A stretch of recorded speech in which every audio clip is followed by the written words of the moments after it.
get my thing in action. To be, to see, to feel, to live. That's what's happening. I put my heart in action. To run, to go, to get, to give. You're what's happening.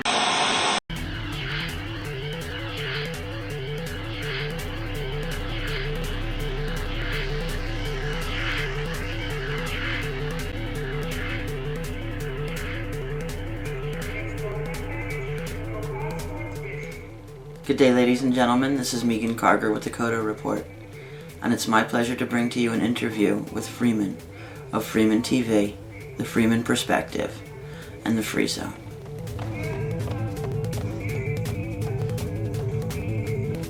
I spent several days visiting with Freeman and Jamie at their house in Kansas, and I would like to thank them, their housemates, and their friends for a particularly enjoyable visit. We filmed 2 days of conversations which ranged from his personal history, to Freemasonry, to aliens, to some of Freeman's more unusual and interesting conspiracy theories.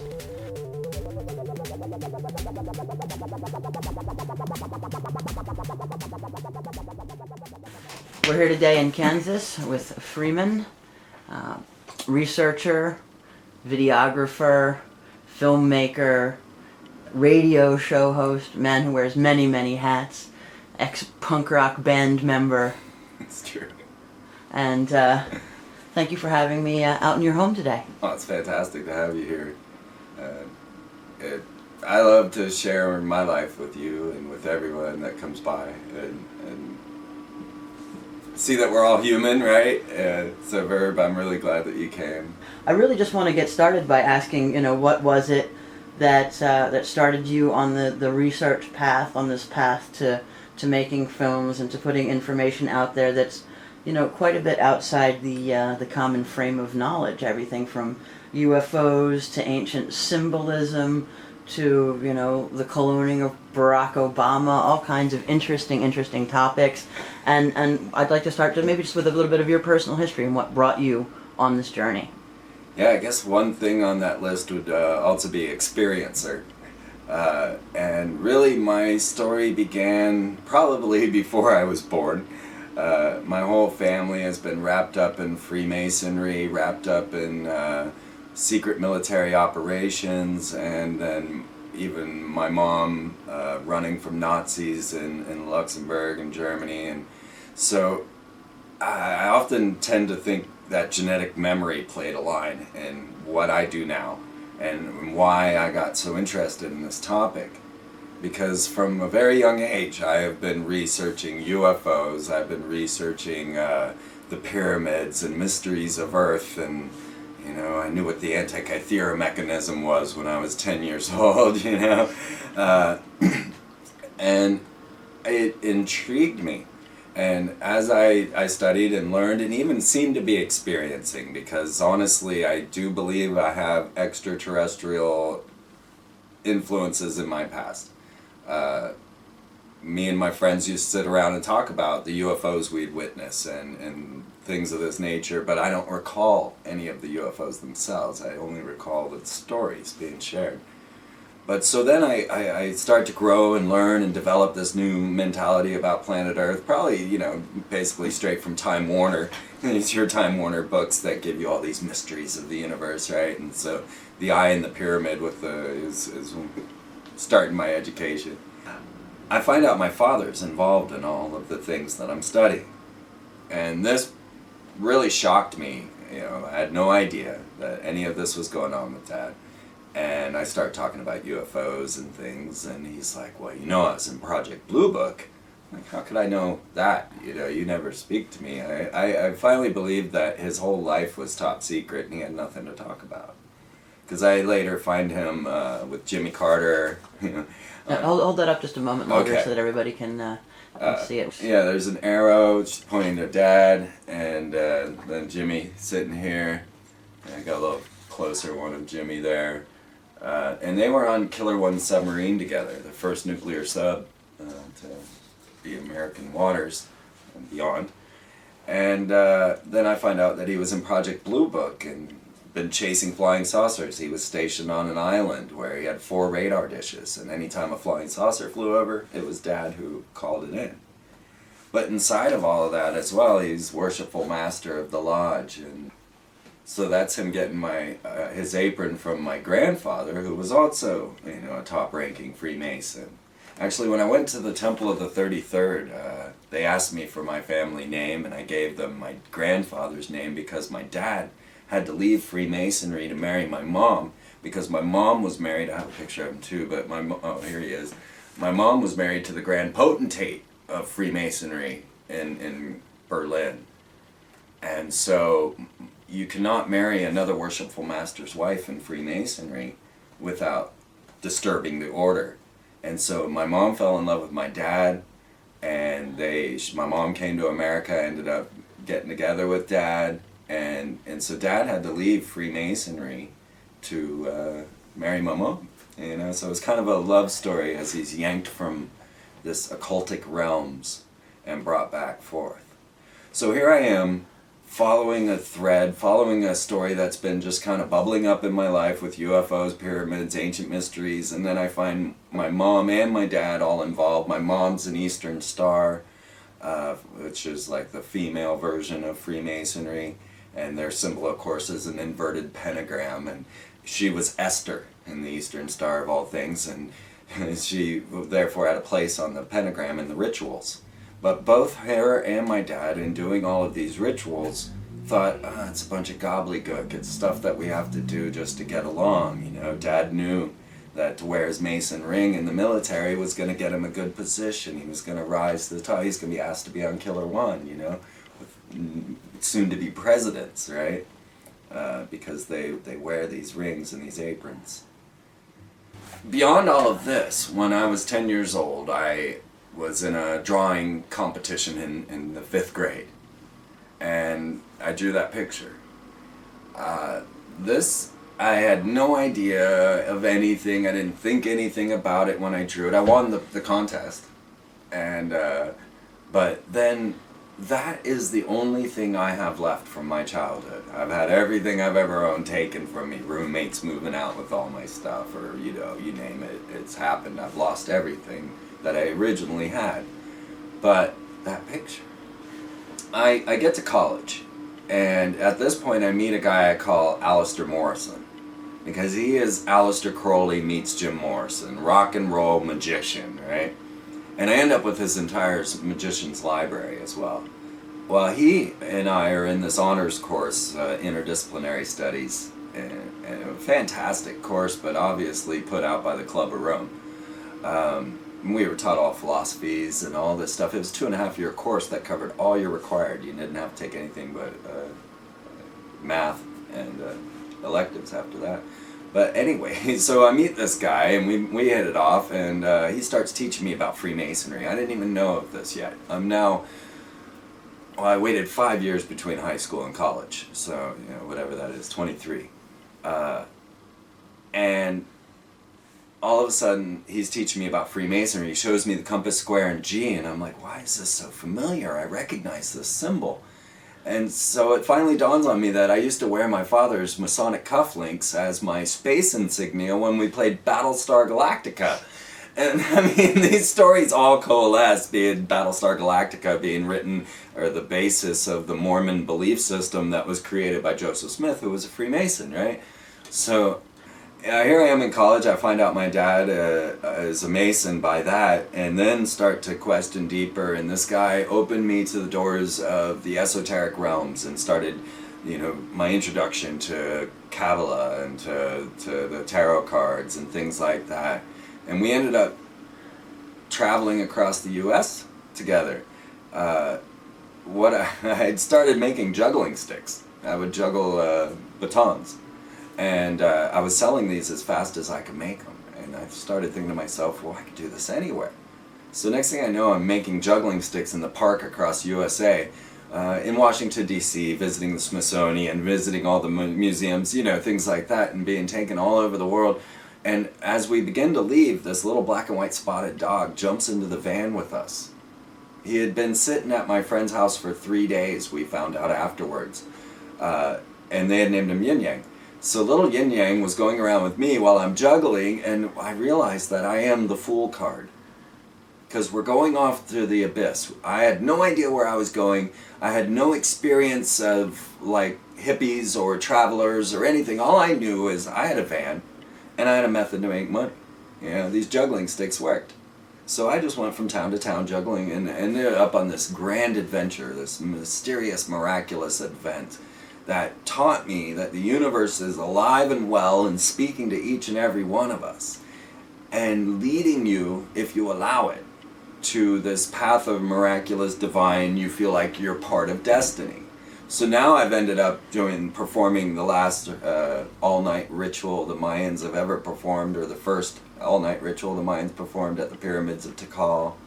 I've ended up in parts that just made me feel like I was part of destiny. I've hot tubbed with one of Aleister Crowley's relatives. I met King Kesey, Wavy Gravy, and all that, and just the full-on, I'm free.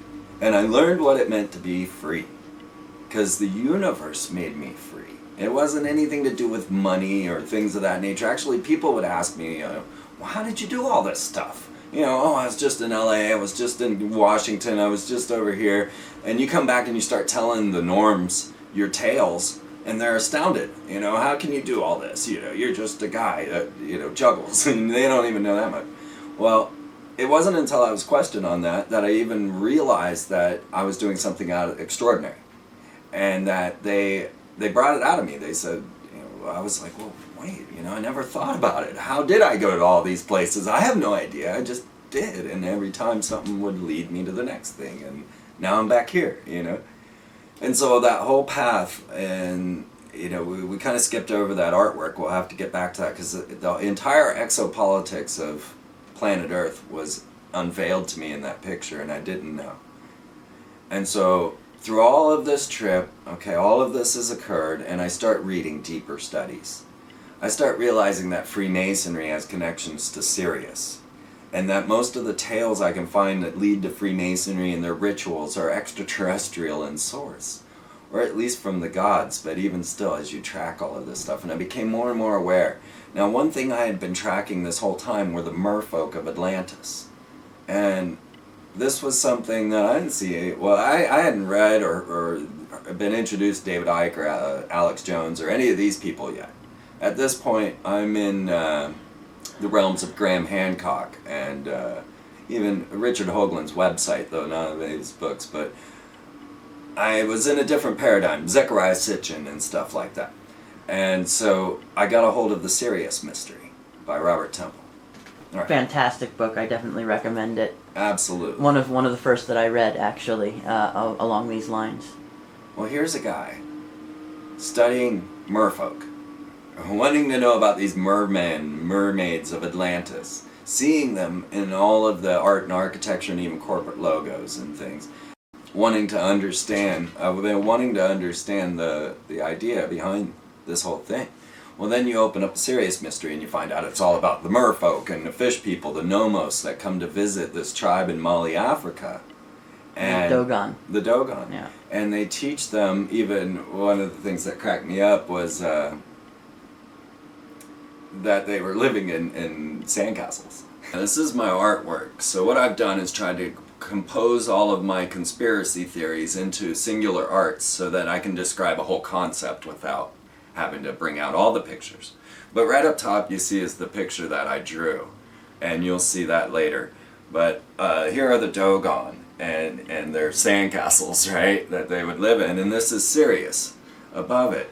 Well, as these guys started talking about, they were given a symbol for Sirius by the Dogon tribe, which you will find in the Philadelphia Lodge in the ceiling of the Egyptian room. So if you go there, what you'll see is in each corner of the Egyptian Lodge, in the Egyptian portion, right, at the Philadelphia Lodge, they have both. Mm-hmm. They have the Templar room, they have the Assassin room, they have the Egyptian room, which Zeke actually sat in the Worshipful Master's chair there, this big old emblazoned with falcons, and you feel like this little kid in it. We all sat in it, but when Zeke sat in it, this guy came bursting through the wall, It was a secret door panel. He'd been watching us, and he comes bursting through the wall. He's like, "That's it! That's it!" And he starts scolding the mason that was giving us the tour. I mean, we were digging behind everything. But anyway, you look up on the ceiling and you'll see the blazing star, which is the Masonic symbol for Sirius, in each corner. And then if you're standing to the worshipful master's seat is here, and you're standing here, look straight up, and in the wood grain you'll find the Dogon symbol for Sirius. Now, I find that very intriguing, and I'm hoping to go back deeper because there's more. You've seen Code 144, right? The magnetics of Ed Leeds Skalnin compared to the art and architecture in the Philadelphia Lodge. Amazing. I'm hoping to get a lot of that. We went and filmed Coral Castle. Anyway, the symbol that the Dogon were given to represent Sirius was on each of the space shuttles that I had drawn in that picture at 10 years old. Now, Robert Temple wrote that book in 1976. I drew that picture in 1977. Yeah, I don't suppose you had read that book in between those two. Never heard of it. Yeah, no. Or not in between 9 and 10, for 9 sure. and 10 years old, exactly. And this was right before Star Wars, which was a good thing. It was like whatever message had to come through then, because otherwise those things probably would have been X-Wings. And that really speaks a lot to what Hollywood does to our minds. Disney movies say making new memories, right? They tell you, they're like capturing your imagination. And we don't think these things through. They're writing our own world into But when was the design and launch of the first space shuttle? Well, I did watch it launch from my backyard. I grew up in Orlando. I've watched almost all the launches, but I don't recall what year it was. Yeah. Because I think your drawing might even predate the first of the space shuttles. I wonder. Yeah, that's a good thing. And they're clearly space shuttles. I mean, I was they've even definitely got drawing the little space shuttle. And the thing was, I sat there and I drew those space shuttles, and you see I put the flames down the fuselage, I was trying to make them really cool. And, I went to look at the shuttles, and I decided they all needed a symbol. And just in my childhood, why do I think of this? But I wanted a really cool symbol. I really did. And I sat there and I paused over this, and I remember this specifically.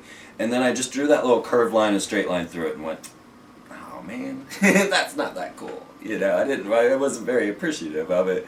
It wasn't what I was wanting. But I went ahead and I put it on each of the space shuttles. So now, 18 years later, I'm 28 years old and I'm reading the Sirius Mystery. And I see that symbol in the book for Sirius. And I'm in the midst of uncovering and unraveling all of this mystery right now. And I'm freaking out. And I run and I grab the picture because it's the only thing I have left. It's the last piece of my childhood puzzle. And I can lay the book and the picture side by side and you'll see it is the symbol for Sirius.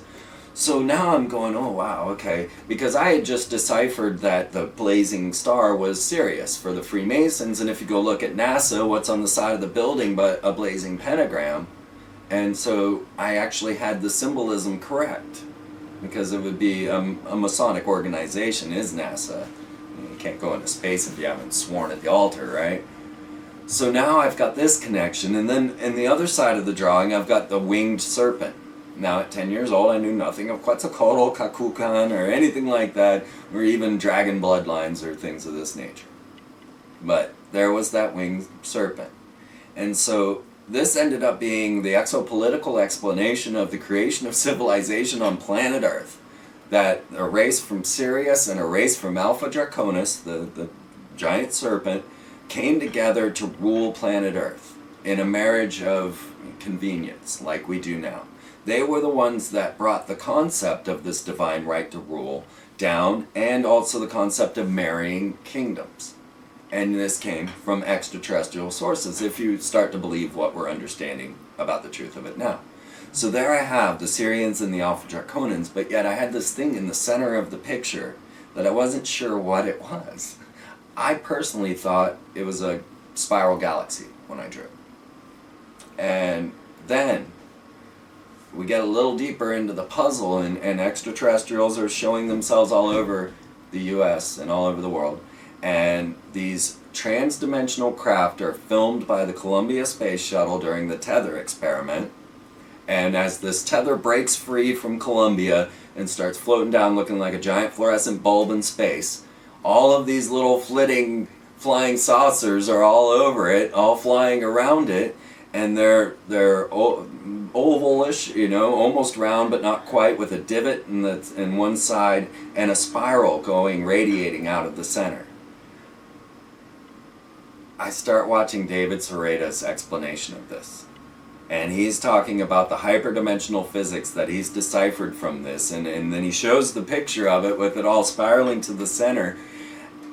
And that's the picture in my picture.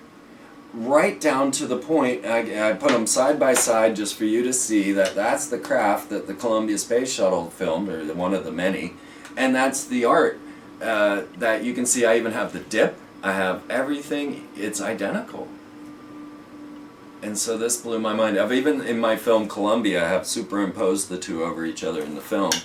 And you can see they're identical. So now I drew these pictures, and well, guess where they show up? Mali, Africa. They form a big circle around the Mali, Africa, and you can watch them go right over the horizon. But they're transparent. You can see right through them, hyperdimensional craft.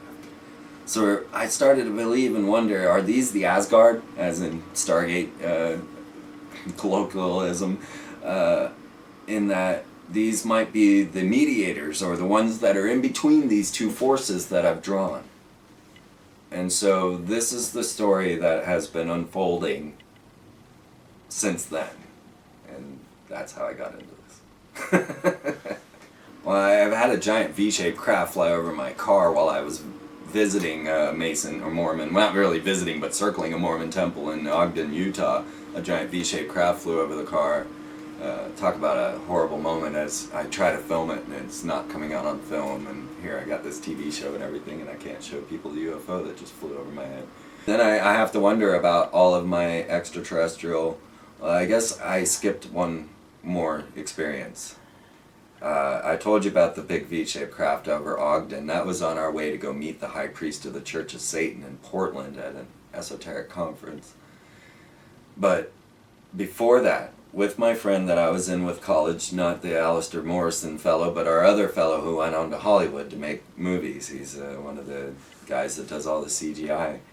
He and I were at Daytona Beach after graduation for spring break, and we decided before going to the club to go and hang out at the beach for a minute. It's about 45 minutes drive from my house to the beach. And we're hanging out at the beach, and it's 10 p.m., and we're sitting on a lifeguard stand. All of a sudden, there's this giant rectangular craft hovering over the ocean. It's subdivided into 4 squares and looks like translucent light, but you can see the block of the thing. And it's just sitting there, and we're just pointing at it. And neither of us saying a word. And then I remember watching my finger as it took off. I don't remember seeing the craft leave or anything. I just have this vision of it. And we jumped down, freaked out. Oh my God, let's go tell everyone, you know, we gotta go. And so we could turn around, and it's spring break at Daytona Beach. There were thousands of people walking up and down the street, and, you know, all the cars driving up and down and everything. They were only a block away from where we were. And we jump off the lifeguard stand, walk over to the street, and the streets are empty, completely silent. And we're going, what happened here? So we start walking down the street in this kind of Twilight Zone feel, wondering what happened to all the people. Did they all get abducted by this giant craft, or what happened? We finally find out it's 5 hours later. We run into some kids, we find the time, and we learn that it's now 3:30 in the morning, everybody had gone home. So we lost that entire amount of time. I moved to Lawrence, Kansas later on, and lo and behold, there's my friend walking down the street. It turns out his girlfriend's going to KU. I'm like, what are you doing here? He comes home, tells everybody the whole story, confirms it for me, because you tell people these stories and they kind of fall like a lead brick, you know. Nobody really cares because they haven't experienced something as amazing as that. And he tells the whole story again without me even bringing it up, but he reminded me that on our way home, we couldn't figure out how to get home. We had been mind wiped, we couldn't remember. We could tell that we were in my neighborhood, but didn't know what street to turn on, you know. And got home by, you know, autopilot. But so there was that whole experience, and that was 1993. That was the moment, the Sirius contact as well, if I note the date, the 77. That was the same time that Timothy Leary and Robert Anton Wilson both made contact with Sirius. So the cosmic trigger came out, right? And that his whole contact with Sirius. And he thought he was crazy, but it was the same time. And, Temple writing his book at the same time. Amazing. But in 93, after that moment, I started predicting world events. I don't know whether losing 5 hours of time, maybe witnessing an end of the world script, I don't know. I would love to know. I've led this whole story up till now, to the cloning of Barack Obama, which I laid out 5 years ago. Before I even heard of Barack Obama, I was talking about that they were going to clone mummies and bring them back. But the rest of the story lies in this hidden knowledge that's in my head, I believe. Because here I was, and I ended up moving to Lawrence, Kansas, and my first step of my hypothesis was to predict 9/11.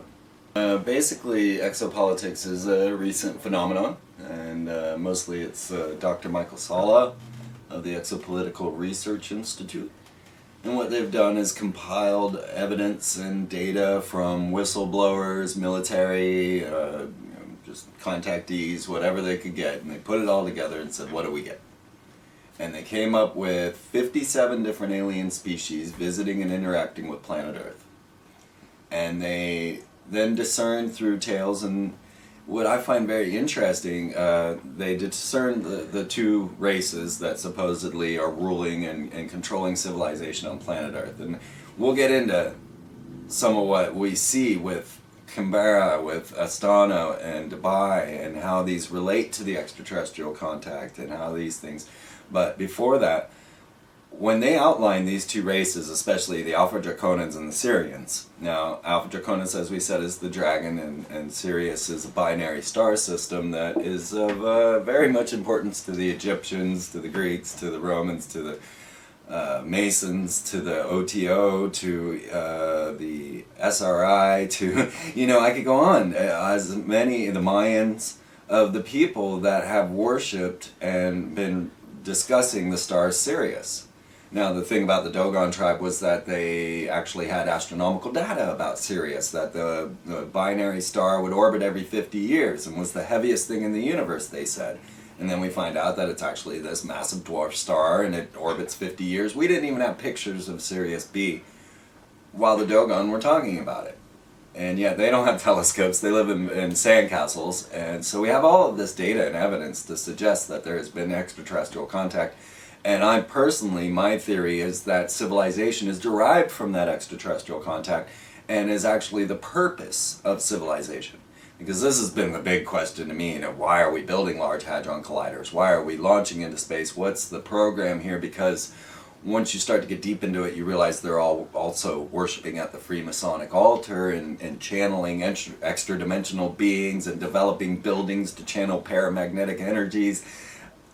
It gets bizarre. So you're like, okay, there's way more to this story. Aleister Crowley is channeling a Syrian being, or what he called an Atlantean from Sirius. Would that be Lam? Lam was first, then Awas.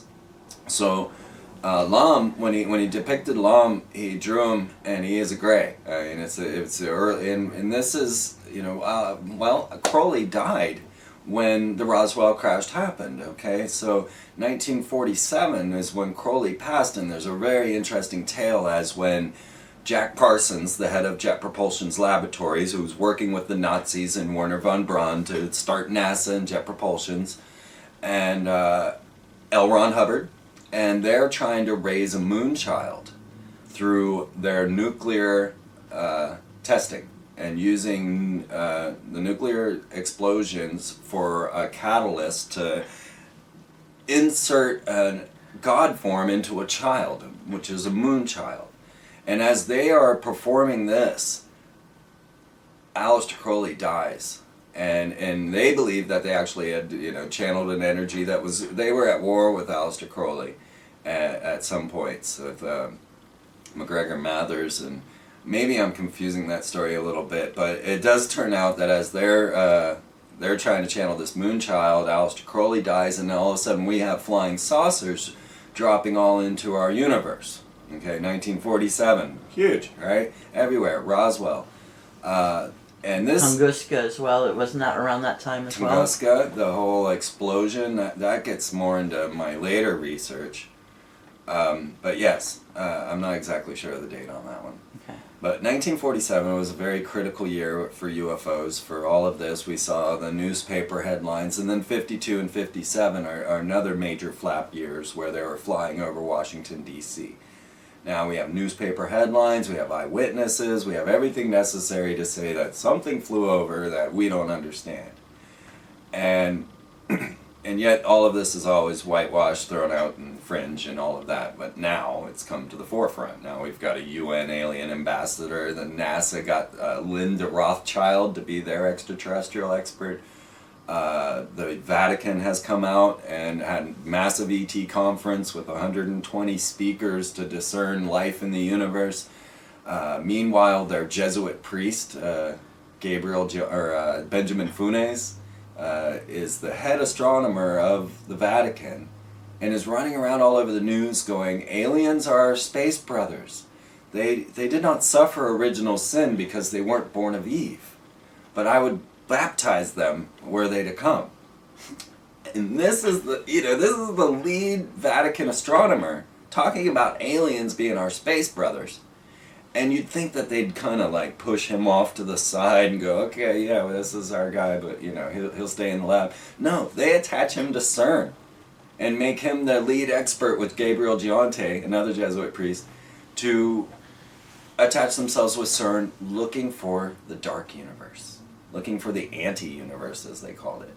And they're sending up in the next space shuttle mission the AMS, the Alpha Magnetic Spectrometer, the couple with CERN's experiments, which is this large particle accelerator colliding particles trying to find the God particle, but can also create strangelets and rogue black holes and all kinds of madness that might just cause havoc on planet Earth. And their corporate logo is 666 with a hyperdimensional portal. You can go look at CERN's own logo for yourself and tell me if that's not true. And then they attach this alien ambassador priest from the Vatican astronomers into this CERN.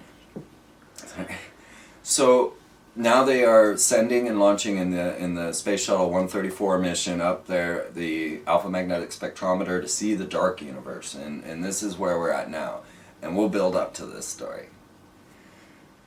Because there's the footnotes, you just can't help it. All of this is going on right now. I mean, this is today. This is news headlines today.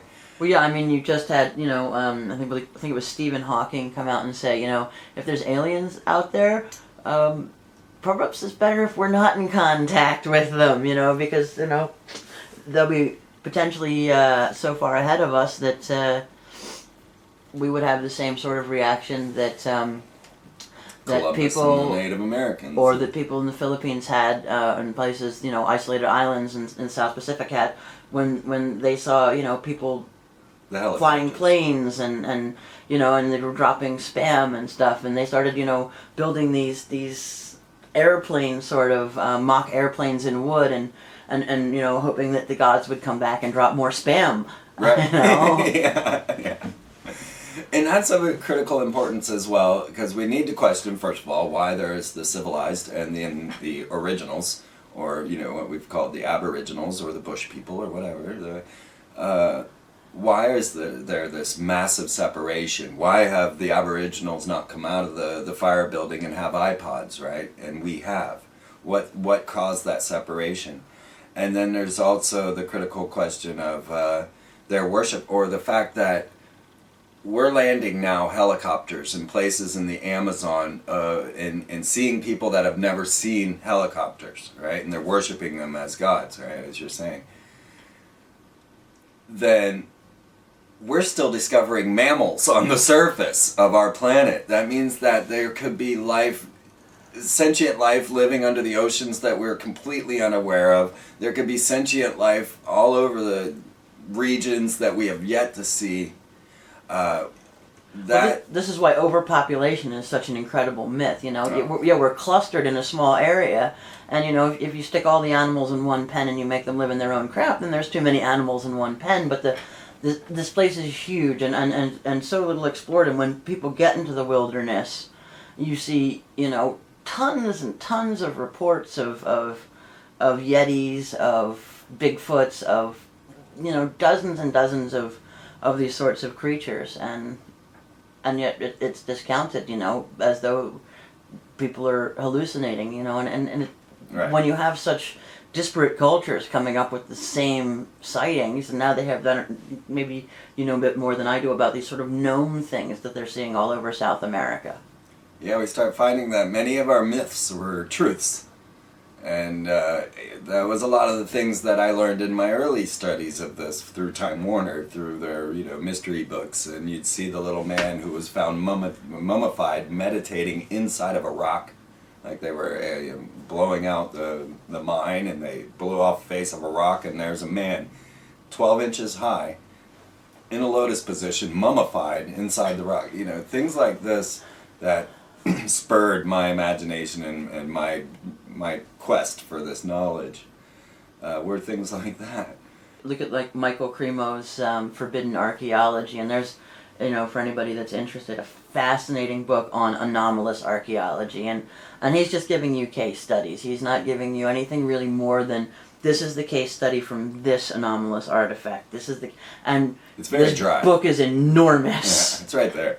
Yes, and you know, I'm gonna, for anybody that can sit and look at all these case studies, I would recommend that. It's not, you know, it's not one of these reads where he's going to give you all his suppositions about it, which he Right. does have, but just the facts. If you're interested in just the facts, that's a great book to go to. Yeah, and so now we're looking at a civilization of humanity, Homo sapiens, existing on planet Earth for 200,000 years. By the roughest estimate, by the closest, he would probably say 1 million or more.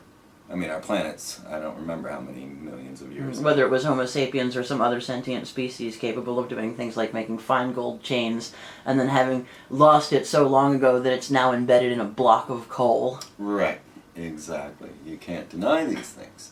The Antikythera mechanism is another one. There are 33 different gears and reversing gears and things that, you know. But now we're to the point of time travel, too, so that all really gets mixed up. So before I transcend into the data, well, I guess we've covered the exopolitics in a way. They've developed this study that came with 57 different alien species. Now, the reason I got into some of the ideas of them still being on planet Earth is that these grays, such as Lom, that Alistair Crowley channeled, might be subterrestrial and not extraterrestrial. Mm-hmm. So they could have existed on planet Earth, and this tale actually fills the true spectrum of Zecharia Sitchin's 12th planet. Now, let me just say, I've heard Arizona Wilder say that he's showing up at the lizard rituals and all of this. I've seen him, giving the Masonic handshake to Jordan Maxwell. I don't know what to think about all that. I take the knowledge that I gain and I also balance it with everything else that I've been studying, because he's not talking about Atlantis, but I will fit Atlantis into the puzzle. Or, you know, I take a cross interdisciplinary study and bring this more. I bring the story out more. And so Zecharia Sitchin gives us this 12th planet and the idea of the gods coming to planet Earth. Well, they brought with them a race they called the Anunnaki. Yeah. Okay, so it wasn't the Anunnaki that came to planet Earth, and this has been a big misunderstanding from people who read Sitchin but didn't really read it. Because as you read it, you'll find that the Anunnaki were a race that the Elohim brought with them.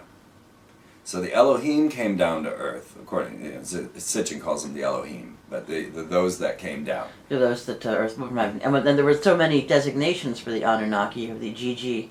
And see, that's where you gotta be careful, because even Sitchin ends up cross-correlating these two things. But in his first book, in the 12th planet, as he's discerning the idea of these gods coming down to planet Earth to mine this planet for resources, trapped a renegade race, you know, hiding from the Galactic Federation or whatever was going on with them, I guess, well, they brought with them a race they called the Anunnaki. Anunnaki.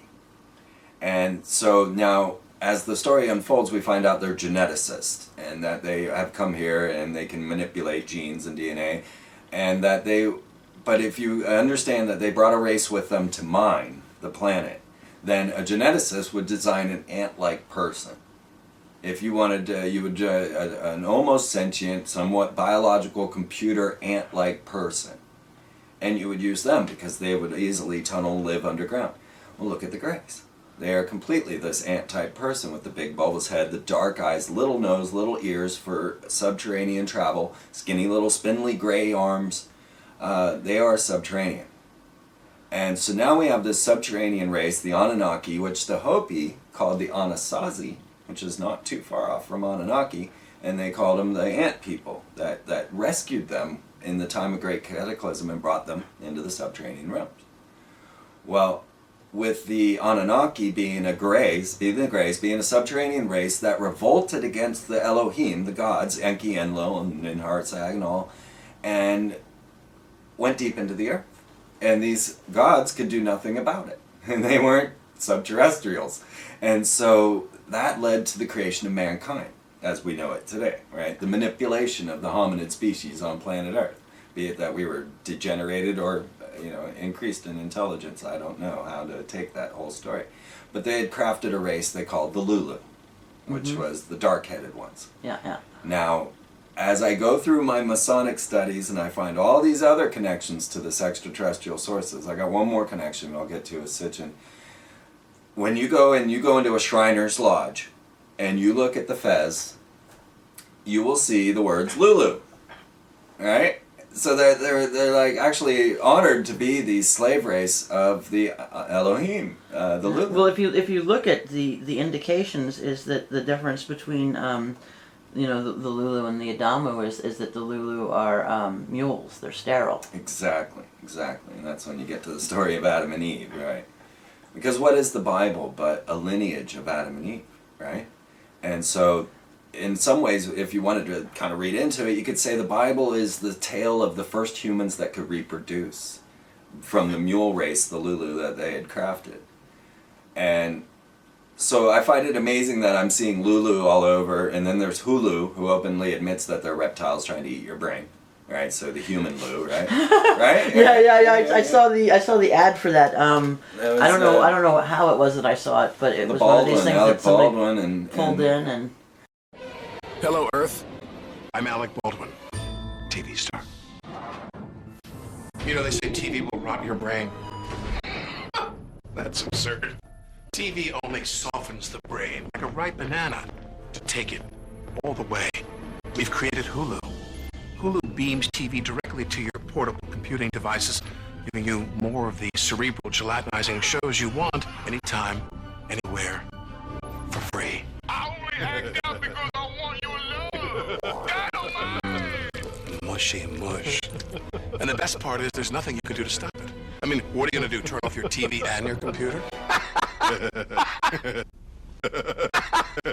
Once your brains are reduced to a cottage cheese like mush, we'll scoop them out with a melon bowler and gobble them right on up. Oops. I think I'm drooling a little. Because we're aliens. And that's how we roll. Hulu, an evil plot to destroy the world. Enjoy. They have 3 of them out, one with Dennis Leary, one with Alec Baldwin, and one with that girl, I can't think of her name, a Mouseketeer. But yeah, so here's Hulu, and then Lulu.com, and I always, you find this in all of the symbolism that you see around you, and we'll get deeper into that, but one other connection that tied just, beyond the Lulu on all their hats, to Freemasonry, so now the hypothesis is that Freemasonry is the priestcraft that was cultivated to continue the operations of mining this planet for resources. And that is why civilization does what it does. Because once you get to the root of civilization, I challenge you to go to the head of any corporation, to the beginning of any movement in the world, French Revolution, American Revolution, Bolshevik Revolution, Nazism, you name it, the trains, planes, automobiles. look to the top. Who's at the top? But a worshipful master, or a Freemason, a 33rd, 32nd degree Mason. Yeah. Someone, and even in, you know, other areas, they'll be associated with one or another of the secret society. So if it's an area that has different, you know, form of secret societies, and yet you see them all going back to the same thing, whether it be the Chinese, who, you know, are descended of the dragon gods, who have a divine right to rule because they're demigods, or, you know, the Greeks, who have a divine right to rule because they're demigods, or the Trojans, and, you know, and this god chose this side, and this god chose that side, and you can follow the symbols, like you were saying. I have recently picked up, when I was in Turkey and Greece this summer, I picked up a couple of reproductions of certain coins that were used, and they're accurate reproductions of the ancient coins. And of course, on the Trojan coin is the bee, right? And you know, Paris is Paris because Paris is the Trojan prince, and you know, the Merovingian bloodline is descendant of the Trojan monarchy, and you know, there you have the beehive and the three bees again, you know. Right. And then you see, you know, the other side in the Trojan War with the goddess, right? You know, Athena and the owl, and you know, then that goes back to and so it's unbelievable. And then you see, you know, these symbols, you know, from these sort of you know, different alignments with these different gods and or extraterrestrials, if you like, you know, being displayed now, so that, you know, we have that little owl on our dollar bill or whatnot. And which is not Molech. Let me just make that clear. If you get to this information and you start to realize that your leaders are dressing up in red and black Ku Klux Klan outfits and worshiping a 40-foot stone owl, burning baby effigies in front of it, when you realize that these are who your leaders are, and you turn to Alex Jones to show you the film of this ritual going on with all of the leaders there, he'll tell you that it's Molech, okay? The reason that Alex Jones selected Molech to say this is that was because this was the only god form he knew of that they burnt babies to. And being somewhat of a biblical Christian, he hadn't expanded his ideas into other mythos and other cultures and didn't realize that the owl is our goddess. Okay, so...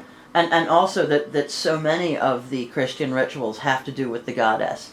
You look at the Easter eggs. The eggs were dyed red originally because they were dyed in the blood of the sacrifice. The sacrifice which was conceived on the Vestal Virgin 9 months before, you know, and the ritual, or not 9 months before, but 1 year before, on the same day they conceived on the Vestal Virgin, and then the 3-month-old baby, which, you know, 9 months plus, you know, and then that baby is and then the eggs are dyed in that, and it goes back to Tammuz, it goes back to Semiramis, it goes back to Babylon, and of course all the Babylonian stuff goes back to Sumeria, and they say directly that that's where they're taking it from, and you know, I mean, even have the two translations on certain texts where one side is in the Sumerian and the other is in the Akkadian or in the Babylonian.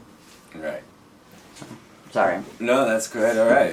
You're leading me in many directions, because when you look to Semiramis, you find that archetypal mer goddess, the fish goddess.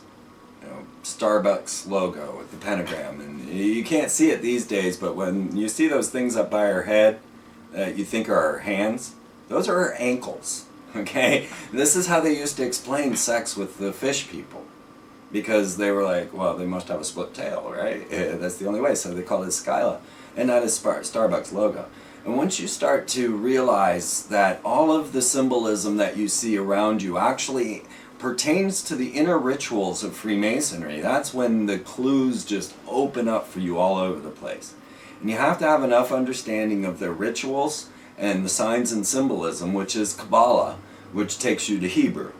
So you have to be able to understand. So when you look at the space shuttles alone, okay, the Columbia endeavor for the discovery of Atlantis, and the Challenger is destroyed, right?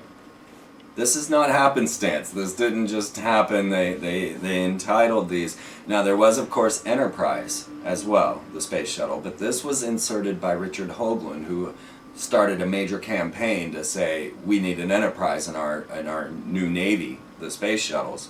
And so the Enterprise was not initially in the titles of the space shuttle. It was Columbia Endeavor for Discovery of Atlantis, Challengers Destroyed. This is all purposeful, and every single sign and message that you see around you, from the golden arches to the sun sign on target, have purpose and meaning within a Masonic ritual. So, and within the history. And so now we have our goddess, Queen Semiramis, who is the lead founder of Babylon, right? Her and Nimrod.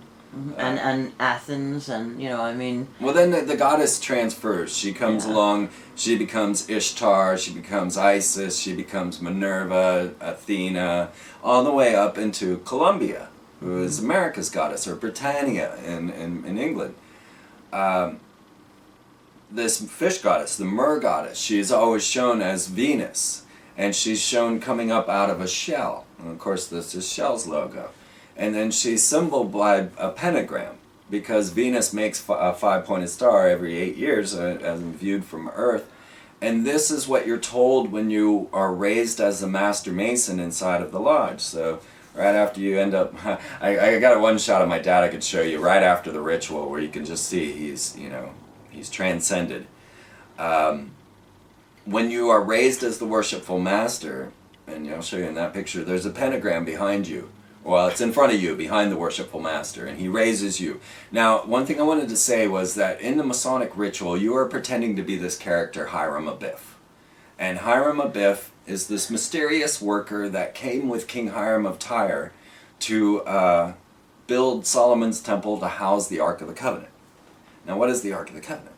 So we look at the Ark of the Covenant and we find a man called Moses following a UFO to a mountain where a burning bush then tells him how to design the proper stones to place into a golden acacia box that is a perfect electromagnetic conductor and use it as a weapon of mass destruction against their enemy, right? Well, let's be clear what the Ark of the Covenant is. You can talk about the Ten Commandments being housed in there and whatever, but when you look to the true story, you find Moses going up the mount after following a column of smoke and a column of fire, right? And he goes up to the mountain, he meets with the Lord, whichever Lord you want to put in there, right? And he is given the directions to craft stones. And he does this himself, but no, God does it, translates for him, right? Because Moses knew the language of God, and this was one of the rarities for him. He came down the mountain with these stones and nothing happened. Okay, so he's sitting there and he sees them worshiping the golden calf. He melts down the golden calf, and we all know what happens when you melt gold. It turns into liquid, but not in the Bible. It becomes powder, which takes us to the ideas of transforming to monoatomic gold. Yeah. Then he goes back up the mountain, meets with the Lord of the mountain again, and this time the Lord says, well, you have to do it yourself. And so he says, all right, and he crafts the stones himself. He brings them back down the mountain. This time they radiate. This time they shone and a glow that is beyond, and from that moment on, Moses has to wear a veil over his face. He stashes these things into this perfectly sized, very dimensional. When you read the Douay Bible, it has the exact dimensions of the Ark of the Covenant and how to put this together. He put in a few more things like the staff and the rod and laid those things in there, and all of a sudden it becomes a weapon of mass destruction that they have to cover all in hides, because anyone that gets near it dies of radiation poisoning. It gets stolen from them, according to Graham Hancock, brought all around Ethiopia and ended up with the Falashas. And every time a king would open this, they'd die of a withering disease where they lost their hair and sores came. Well, so finally they were like, give it back to the Jews, right? And so they have to bring in Hiram, King Hiram of Tyre, in order to build a building that's capable of housing this weapon. And he brings with him this strange man, Hiram, another Hiram. So we got Hiram and Hiram coming out of Tyre. In the Bible, he's known as Hiram the Copper Worker, but in Masonic lore, he's Hiram Abiff. And he actually has a place in Walt Disney World, if you want to see, on the Thunder Mountain. Yeah, they got the Hiram Abiff working tools. If man, when you look, it's everywhere. And Walt Disney was the original D. Molay. He was one of the first, started right here in Kansas City. So Hiram, King Hiram of Tyre, is one that Zechariah Sitchin lists as having left the planet. Everybody misses that sentence because I'm attuned to Freemasonry. So when I see Hiram and I see, I'm like, who? What's going on here? So I caught the one sentence that he put in there to say that King Hiram of Tyre was like Enoch or like Ezekiel and had been taken off the planet. And I was like, well, there's another extraterrestrial connection to Freemasonry. Another point to this is that King Hiram of Tyre is the description that people use to say Satan fell from heaven. Because the concept of Lucifer does not exist in the Bible. There is no tale in the Bible of this great superior angel that was so beautiful and beloved of God that he wanted to be as the Most High and fell to earth. That story is not in the Bible. Anywhere. Nowhere. And the word Lucifer did not occur in the Bible until the King James Version, which I believe was written by Sir Francis Bacon, as is nom de plume, Shakespeare. Well, Satan and Lucifer are completely two different things. I mean, Lucifer was the light that preceded the light of God. So Lucifer is Venus, the morning light, and to this day, in a number of languages, if you ask for a Lucifer, you will receive a match. Exactly. Okay, so let's have a look at that, shall we? Lucifer is Venus, who is Isis, and we have this merfolk goddess that is connected with Sirius, right? Because Isis in the Egyptian pantheon was Sirius. And now the Egyptian obelisk, or the Egyptian symbol or hieroglyph for Sirius, is an obelisk, a dome, and a pentagram. Now you go down to the capital of Texas, Austin, Texas, and they have the clock tower, which Charles Whitman shot many people from. A statue of George Washington right there, a fine Freemason in his apron.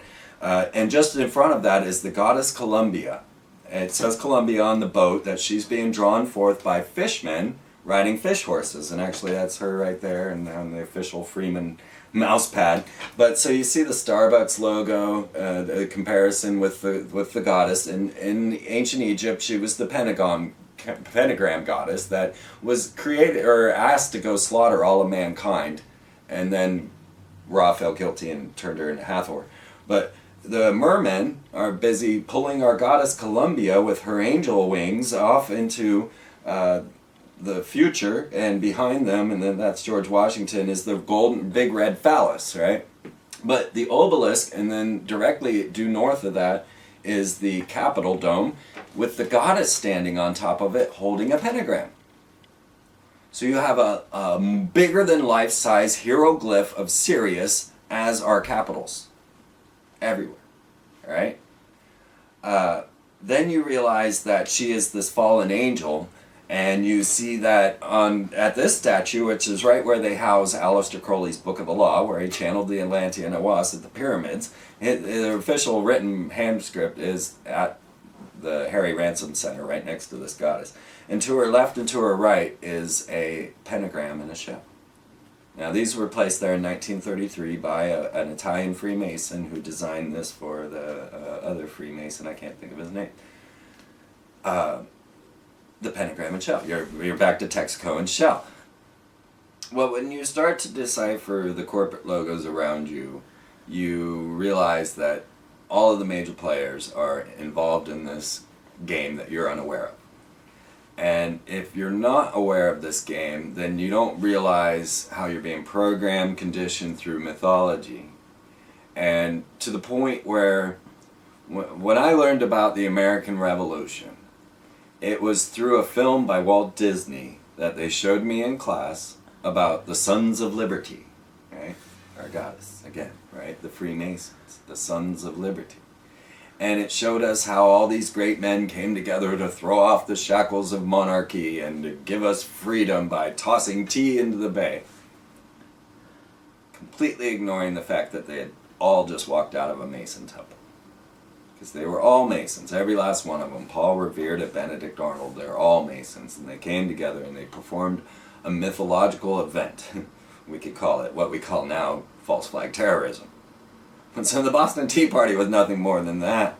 And when we then learned that all of the first presidents were Freemasons, up to the first 13, I can pull you out the Masonic Holy Bible and show you the list. I can show you their lodges. They were all members of the Freemasons. Then you take the fact that once you take the Freemason level to presidency, then you take lineage, and you realize, oh my God, all these guys are actually related. So did we actually really displace the monarchy? Did we just give it a new face, a new sheen, and change monarch every 4 years or 8? So you realize that these Masons were actually after a system. And so the system has to keep going. And to the point where we were talking about the different races of the Anunnaki and the Elohim, that makes the Greys kind of a unwanted ally, because they also are against whoever are the controllers, right? And revolted against them. And sometimes I think that the whole crossbreeding program that we hear about with abductees, and I studied that in depth, would be a program for them to exist on the surface. Now, we live in amazing times, and things are going on that people are completely unaware of and just not paying attention to. I mean, they're in the news, but when you don't have the right perspective, you don't know how to look at what you're seeing. So when the newspaper announced on December 18th, 1999, USA Today, across the front page, Muslims stop the Freemasons from capping the Great Pyramid with gold. When people see that headline, it's just right past them. Well, people assume that gold is decorative, but they don't understand. Gold is the non-corruptible metal. Gold is the metal that does not rust. It's the most purely brilliant, perfect conductor of electricity because it does not corrode. They use it for the electronics in the space shuttle. All of the most important electronics don't have silver because silver oxidizes. They have gold. And so you're taking something that's already energetically designed in terms of creating an energy, and you want to cap it with the most conductive material, you know, that doesn't corrode and is going to stay, you know, brilliantly and perfectly conductive. You know, there's obviously an agenda behind that. I'm not sure what it is. Well, we have some clues. Okay, so we've discussed the Large Hadron Collider, CERN. Now, the titles of their colliders are Atlas, the King of Atlantis, and Alice, as through the portal, right? Well, there's also 2 colliders in America, and it's the Relativistic Heavy Ionic Collider, or what's called RIC. And the RIC has 2 colliders as well, and they are known as Phoenix and Star. Now, these are the code names Aleister Crowley used inside of the OTO. Now, when I went to speak with the high priest of the Church of Satan, Rex Diabolus Church in Portland, I honestly didn't know I was going there to speak to him at the time. And that's when the big V-shaped craft flew over. One of my favorite stories, you know. Oh, yeah, last weekend, what did I do? Oh, yeah, I was going to Portland. Had a big V-shaped craft fly over my car as I went through a Mormon temple and met the high priest of the Church of Satan, who told me about his device to open a portal for the old ones to enter. I thought, curious. What does a Satanist think about, right? We want to know these things. Here's a guy with horns and you know, piercings and dresses in all black leather with the inverted pentagram. Very gothic. And what does he think about? Building a portal to open a dimension for the Cthulhu, which are the fish monsters of H.P. Lovecraft, to wreak havoc on planet Earth for Armageddon. He calls it his Ragnarok engine. Yeah. Yes. So he probably has got a tax exemption from the government as well, doesn't he? I wouldn't doubt it. He does sleep in a sarcophagus and doesn't get up till night, so you know what? But when you realize, okay, wait, wasn't Jack Parsons a Satanist? Or at least a good member of the OTO, the Ordo Templi Orientis, or the Order of the Eastern Templars, the ones that are into gold and arches. And wasn't Werner von Braun into the SS, and you know, wasn't all of NASA worshiping the Masonic altar? And you start to realize that, and the connection with the Tool Society and the Knights Templar, in addition to the Knights Teutonic Knights as well. Right. Which brings you all back to the Ark of the Covenant and all of that. Well, so you see that Satanists. Okay, and when I was at this conference, it was Satanists, Rosicrucians, OTO, and Masons, all there for an esoteric conference. And I'll tell you, the Satanists and Masons, they get hand in hand. They have no problem with one another. You know, everything. Yeah, we understand. That's all I can say from experience. But what I realized now was, okay, the Satanists are the high technological adherents. And so they were the ones that brought us the cathode ray tube, trying to make a portal to the other side, trying to see the paranormal dimensions. And now we have TV. Well, then you start to realize that NASA and all these other organizations, CIA, NSA, take it that way too. They're all from these occult orders. Skull and Bones has given us, Skull and Bones #1 or Skull and Bones #2 for our presidents. And they're all channeling entities through magical ritual. Well, and their aspirations lie to opening portals to allow these sort of inspirations to come through. And here we have the Phoenix and Star, which are absolutely, Phoenix was Crowley's secret name. And what are they doing? But they're colliding gold particles together and finding disparities in space-time. So the relativistic heavy ionic collider collided two gold particles and they folded, or they're not too sure what they did, but they caused space-time not to be right anymore. That much they know. That's what you can do with gold. Right? And on top of that, you can't travel through space without it. You couldn't have your shields, your visors, your electronics, and all of these things. And so you gotta wonder why Yahweh was so insistent on them, stealing everyone's gold. Or if you go further back, Enki and Enlil and their obsession with gold, and you get to the Mayans, and that's an especially amazing tale when not the Mayans, but the Aztecs, once you get to Cortez's arrival. But even sorry, I'm going to interrupt, but if you look at that, I mean, even in modern times, the obsession of modern monarchs, and when I say modern monarchs, I mean, of course, the banks with gold, right? King George, who is, for those who are in Europe here who don't know the American history that well, when we rebelled against England, King George was in charge, and we were rebelling against the fact that our taxes could only be paid first in gold and silver and then later in gold, and on the stamp tax. And because we didn't have that much gold, but the reason that we were being taxed in gold was because that was the coin of currency that the Bank of England was accepting. And people need to realize that the Bank of England is separate from the monarchy. It's privately owned, and that 70% of all of the taxes that they were collecting on the entire English Empire were going to fund the debt against the war, and the interest on that debt alone was costing them 75 or 70% approximately of their money incoming, and the banks wanted to be paid in gold. So this obsession with gold starts in the ancient world, and it becomes, the way to spur the common man on to create, what I would call a false revolution, of course, because we ended up paying reparations to who? To King George. Well, I was going to say the doors to the Philosophical Research Society, Manly P. Hall, 33rd degree.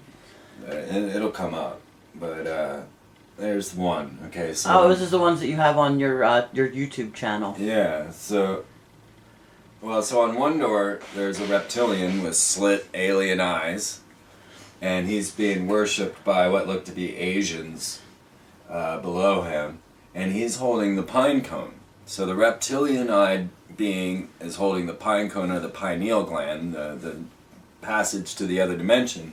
And then over here you have an amphibian man, and he's holding a staff that looks like a penis, or regeneration. So right there at the Masonic Philosophical Research Society by 33rd degree Freemason, Manly P. Hall, on his library doors is the Sirius Alpha Draconis story, the reptile and the fish people. Same as in my picture, same as in David Icke. David Icke didn't get the amphibians into his story. That was my story to tell, where he's reptiles, I'm merfolk. You got my Columbia goddess,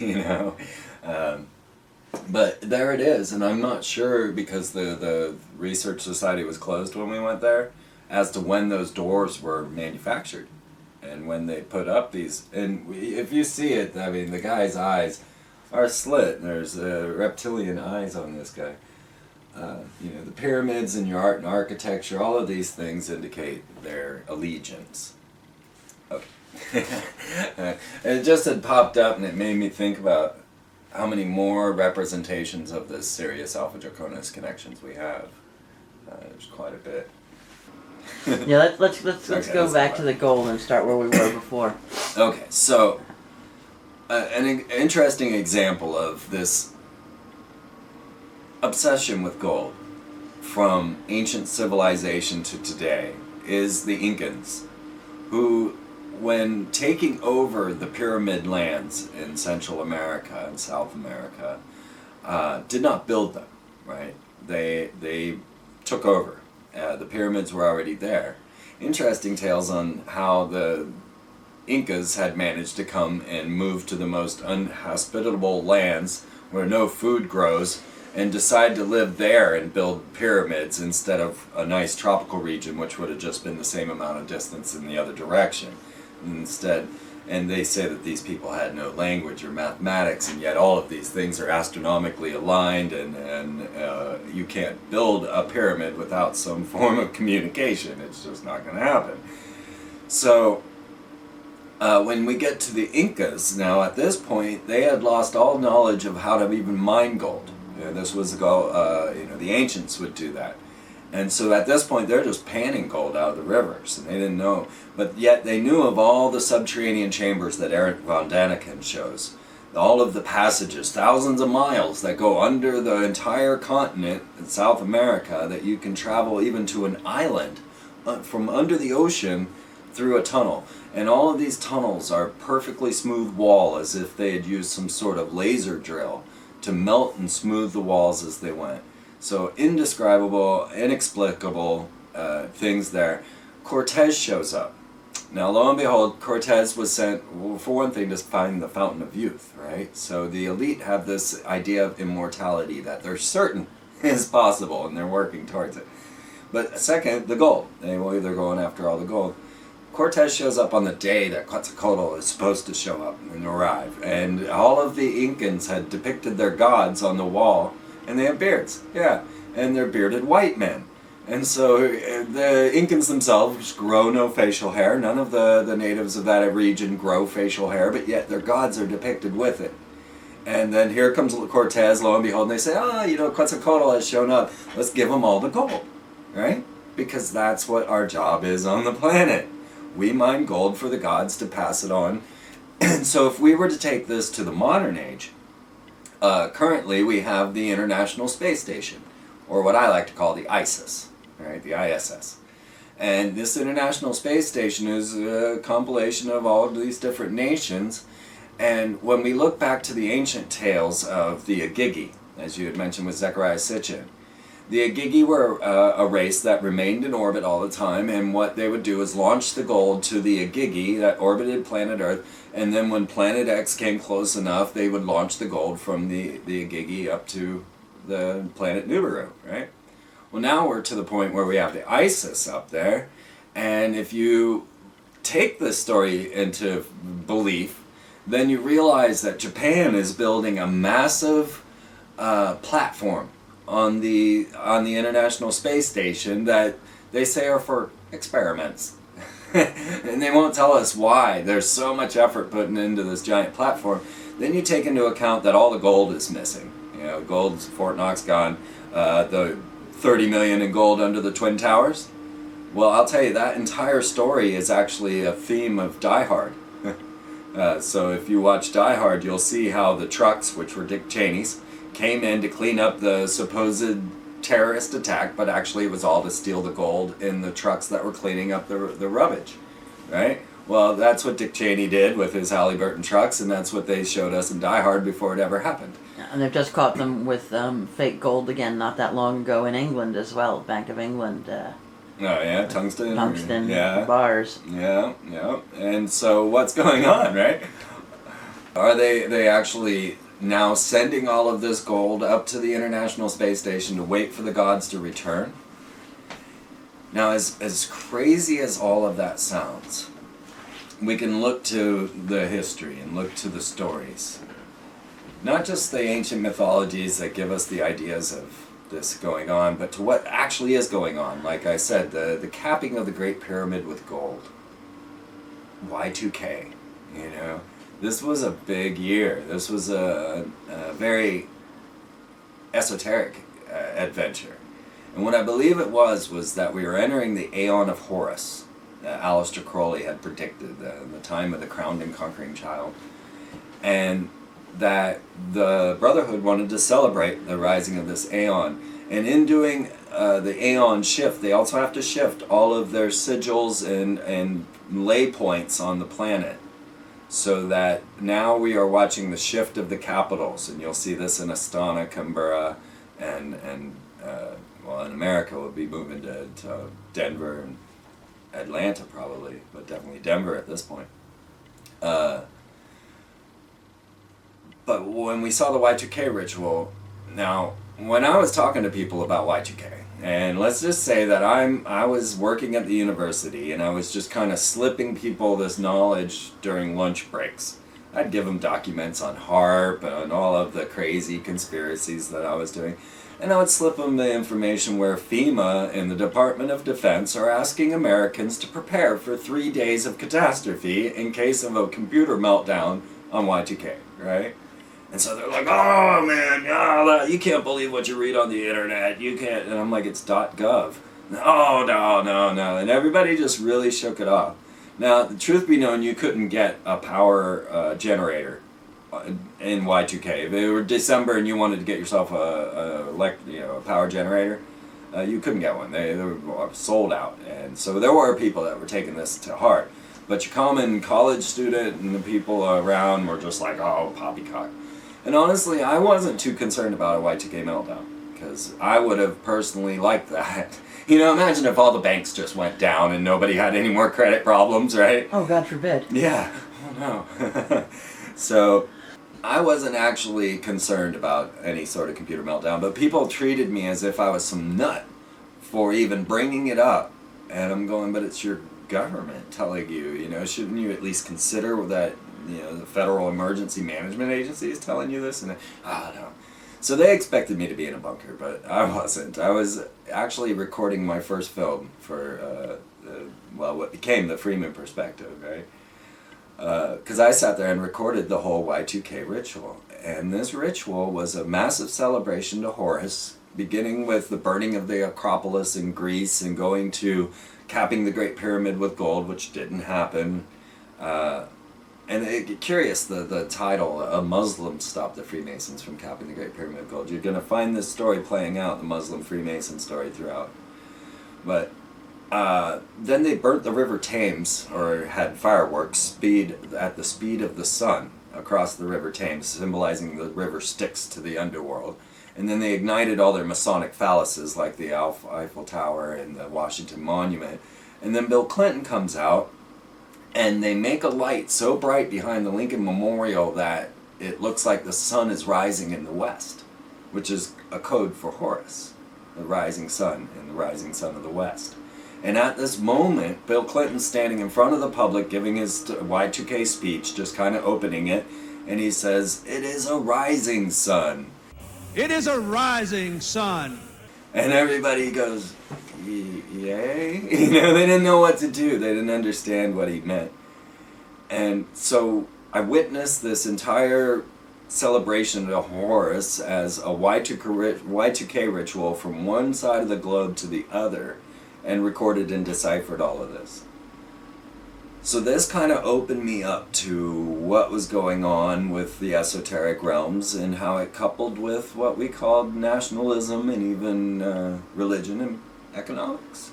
Well, that correlates a lot to the work that Jordan Maxwell was doing also with regard to the rising sun and the phrase "dawn of a new day." Mm-hmm.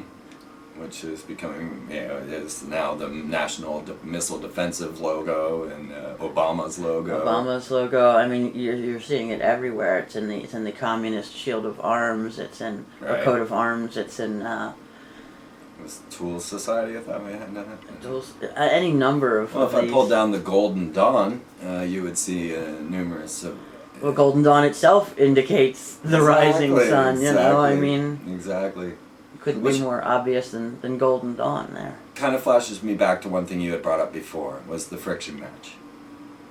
And there's one film company called Phoenix Pictures, and they have a corporate logo that is a friction match, a Lucifer, striking across the ground and then becoming a sun rising and becoming a burning phoenix. Now, Lucifer, or Phoenix Pictures, actually produces films about cloning, starring Arnold Schwarzenegger. Now, realize that, understand the connection here is that Arnold Schwarzenegger was begging George Bush to release the restrictions on stem cell research so that he could open the door to human cloning.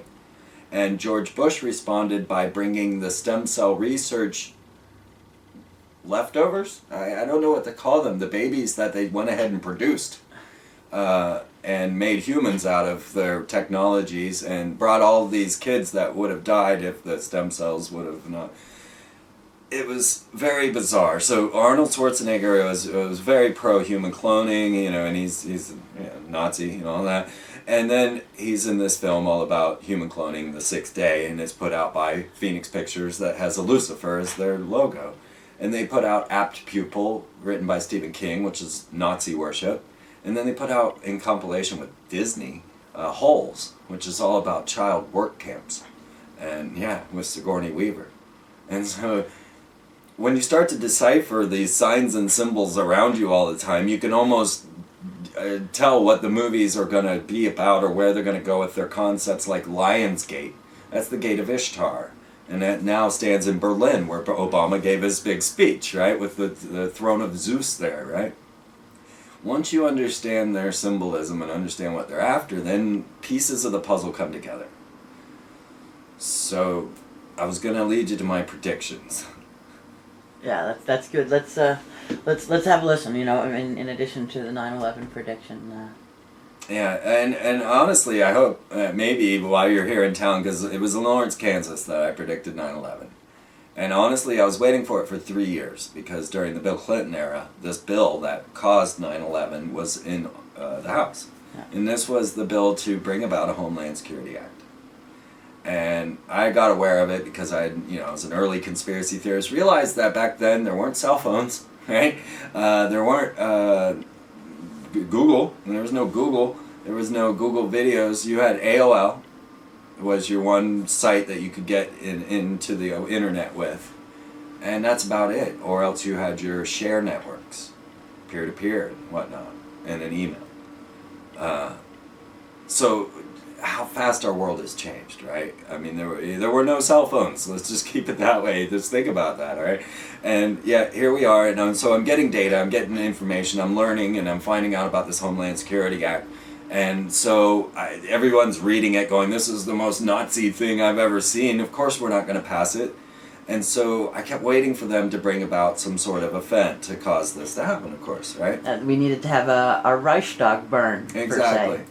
And honestly, I knew nothing about false flag events. I didn't know about the Reichstag or anything like that. I just saw what they needed and where they were going.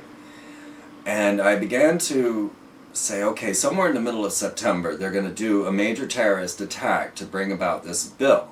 Because the bill comes up every October 1st. And so I figured they'd need about 2 weeks public reaction time for people to, pass this bill as if it were something new, right? But throughout the whole Bill Clinton era, every mid of September, nothing happened. Now, I actually told my good friend and a bunch of people, well, the worshipful master of our lodge here in Lawrence, Kansas, knows that I predicted 9/11, and yet he went and joined the Masons and is now one of the lead. He just became the commander of the Knights Templar. But yet he doesn't believe in a conspiracy. He doesn't believe in a thing that I have to say, even though I'm reading all of the Mason books, and every bit of data comes straight from them, or outside sources relating. And anyway, so I'm looking at this picture. I'm starting to come to a clear understanding of government mechanizations and manipulations of our reality. And then I watched them take Bill Clinton down. And when they brought Bill Clinton up before the public over extramarital affair, mentioned insertions of a cigar into his secretary, Monica Lewinsky, and did all of this right in front of the American and world public while poor Bill's turning purple. He couldn't handle the embarrassment. Pee break, excuse me, after, I watched that whole painful thing.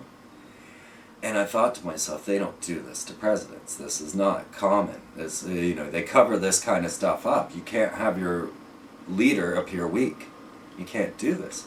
So it immediately, to me, registered as psychological warfare. It was an attack on us by bringing Bill Clinton down, this man of the people that plays saxophone with David Letterman, And so it was that moment that clued me into the next 12 years. When I saw them taking Bill Clinton down, I said, okay, they're taking down the man. So the next thing they're going to do is take down the system. And in order to take down the system, they're going to have to force a president into office and make everybody angry about it. This was exactly what I saw coming.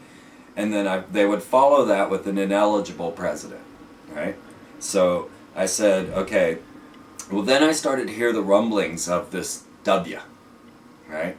And at that same moment, I'm starting to decipher and decode all the corporate logos around me. The sun sign of Target, the pentagram of Walmart, the golden arches, you name it. They're all members and all signs of the inner rituals. And I'm deciding all of these and deciphering. Well, I got to Phillips 66, and I was lost. Okay? I could outline, I saw on Chevron, you had the double cube, which is the magician's altar, which stands in the Masonic Lodge. You had all of the different signs, symbols, the pentagram on Citgo. But I get to Phillips 66, and I say, well, okay. If every one of these, now, if you open Manly P. Hall's, Albert Pike, Grand Sovereign Commander of the Scottish Rite Freemasonry, I was given those books at the Temple of the 33rd when they looked up my grandfather's membership. And then she came back with them, and she slid them to me and said, well, these are $50 a piece, don't tell anybody. And she gave me the books, and in the Albert Pike room, the author of the books. And so he's a lead magician. You read this book, you find out that he's heavily into Eliphas Levi, who made that picture of Baphomet of the goat everybody's so familiar with. That was Eliphas Levi's picture. And that was Albert Pike was a large follower of Eliphas Levi.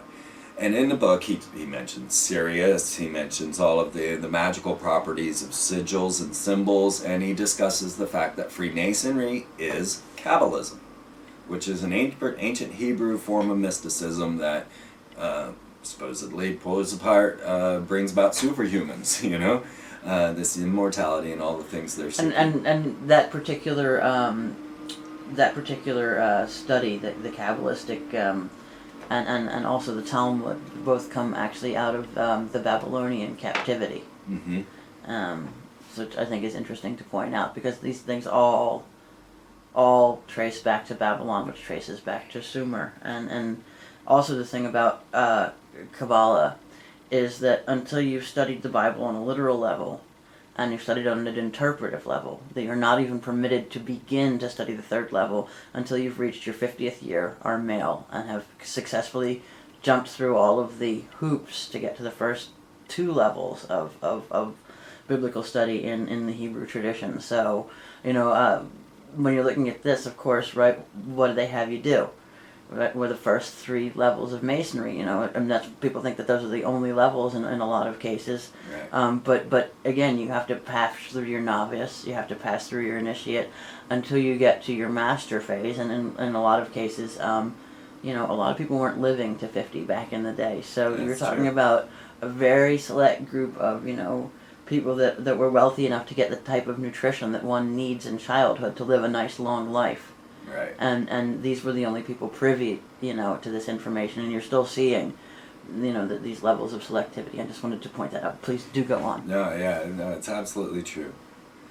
Well, so then you take this in, and then you're to Khazarian Jews and Ashkenazis and things like Jews that aren't Jews, or you realize that Madonna and Britney Spears, are our current representations of Kabbalists, and you go to the fact that all of your signs and symbols then have to be deciphered in Hebrew. And so when I got to Phillips 66, the first thing I did was pull out my magician's dictionary and see what the number 66 stood for. Well, lo and behold, 66 is the number of the fallen angels. It's a force within the Kabbalah which is known as the Qliphoth, however you might want to pronounce that, Qlippoth. Some people say Qliphoth. And this force is also known as excrement, or the souls of those that died insane. So that is the meaning of the number 66.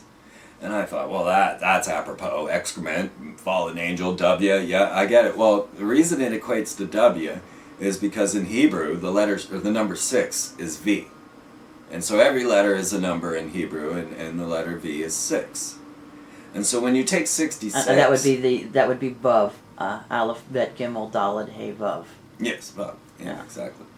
And when you take that number and you transliterate it into the letter, then you get Philip's W, right? Now, take this one step further and realize that Adolf Hitler was also a member of the occult order and ran out Freemasonry because he didn't want any competing wizards, right? He ran out the Jews and the Gypsies to get rid of all competing wizards and adopted even the methodology of Freemasonry of having a knightly order. And most of Freemasonry remained there, except for in open, right? It remained in essence and not in... And this would be a lot of the magic that was derived from the again, the Templars, which everybody knows about, going into Jerusalem, but the Teutonic Knights were there as well. So this is the magic that was coming down through the Teutonic Knights, through the Tool Society, and then to Adolf Hitler, who designed the car of the people, the Volkswagen, right? Yeah. This was Hitler's dream to bring about, full community transportation, or that's what they tell us, like they tell us things about Walt Disney. Well, what did he put on that Volkswagen but a V and a V, right? When you look at it, it's two V's interlaced. So you've got your 66, your excrement fallen angel symbol, but he crossed them, making a third V, making 666 out of the Volkswagen logo. When you look at the Philips 66 logo, you'll see there's 6 points on the crest, making another coded 666 out of the 66, the fallen angels. So all of a sudden, all these meanings and messages became very clear for me. And the fallen angels, in the Bible would be what was referred to as the Nephilim, as opposed to the Rephaim, which come from under the water. Exactly. How few people know about the Rephaim. Very few. None, yeah. And then they don't know what to think. I don't know, they're insane spirits under the water. Yeah, the horrible ones that come from below the ocean. I mean, it's the same thing as the Nomo. Yeah, yeah. John, Ones, Nomo, these are all the same thing, it's why, John's the fisherman and... Right. Exactly. And that's that whole other story, the John story, the St. John, which I'm not ready to take on yet. But, I've chased the Black Virgin, I've seen, I've read the tales, but I'm not ready to cover that one yet. Oh, no problem. But it's just to indicate that these things are all really interconnected, and that the Ioanites, the Ovanes, all of that. Yeah, going right back to Nimrod. And anytime you get any sort of religious movement, it's automatically co-opted by the Brotherhood, if you like, or by the secret societies, and they're even not particularly secret about their co-opting of religions. You look at the Council of Nicaea, and they're like, oh yeah, we're just going to throw away the Book of Enoch, and we're going to throw away the Book of Noah, and we're going to... Right.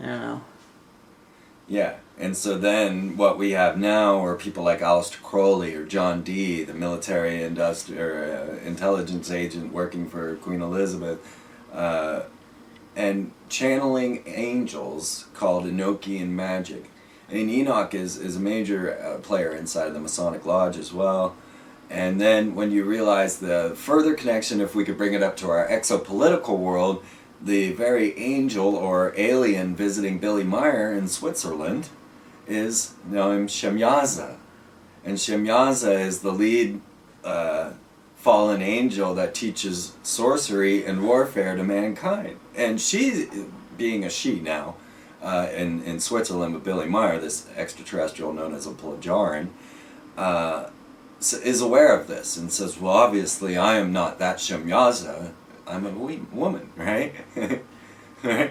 But yeah, here that's encoded in the Book of Enoch, that's the whole story, and this will even take you back to Alice Bailey and more theosophical ideas of the hierarchical entities of aliens, and this story gets deep. It gets really deep, and you find that all of the esoteric arts are amount of channeling these consciousness or extra-dimensional entities into people's beings that can then communicate, sometimes through channeling, or sometimes full possession, or sometimes just by subtle movements.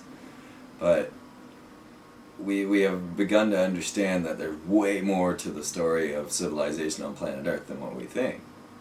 Well, yeah, I mean, when they start to pull this, shit about, and that's really what it is, folks, shit. When they start to pull this shit about we're the pinnacle of human civilization, and well, in that case, how the fuck did they mine the stones for Baalbek? Just take Exactly. Baalbek alone. Baalbek that alone. is such That's it. a flippin' mind bender. Given enough time, certainly not in the time period that it was created by the Egyptians, but given enough time, we would eventually be able to build a pyramid like that. We cannot even cut the stones for Baalbek. Exactly.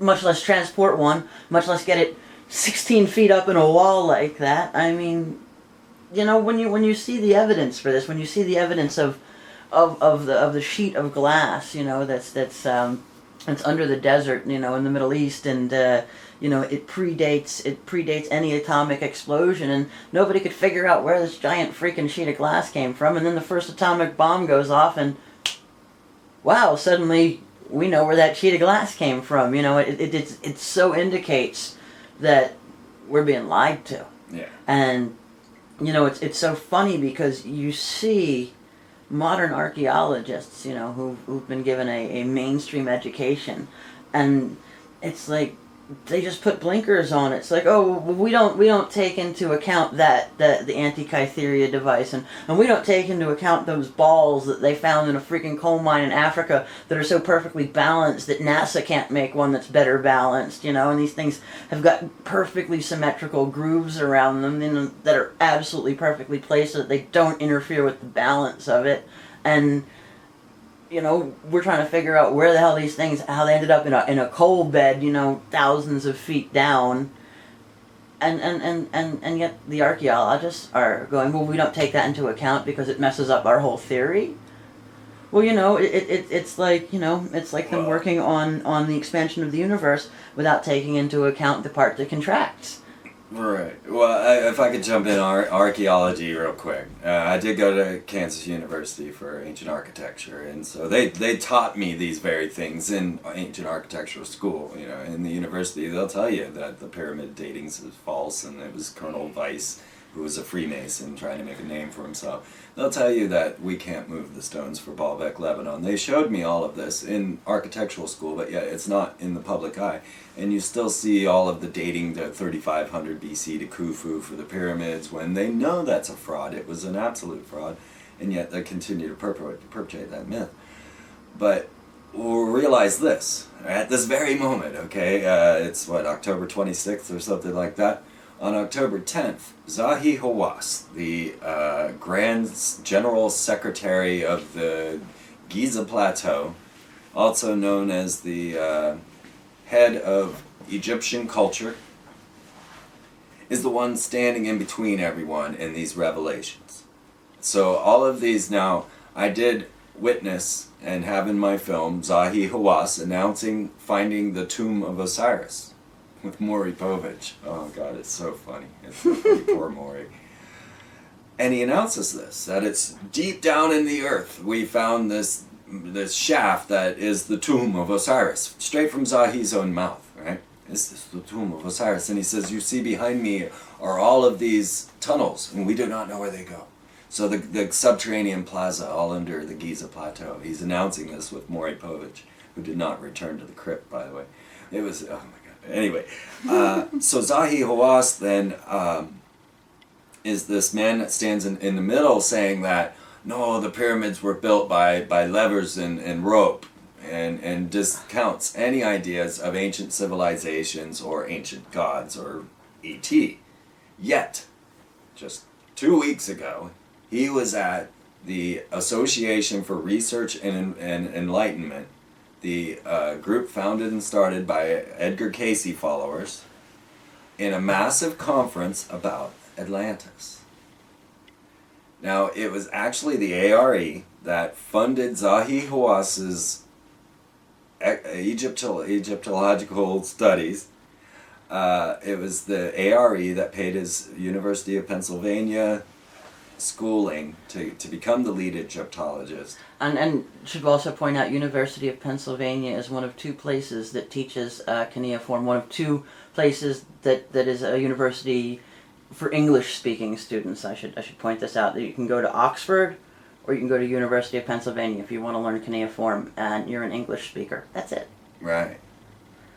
So and the prerequisite for learning at Oxford is fluent German and French, because a lot of the texts are still in German and French. Right. So, I mean, these languages, the Hebrew, the cuneiform, these languages themselves are a closely guarded secret in a way, because there's so few places where you can go to learn this information. And then often when you go to learn it, you're learning, something that's been tweaked to a slight untruth. Slightly tweaked, yes. Yeah.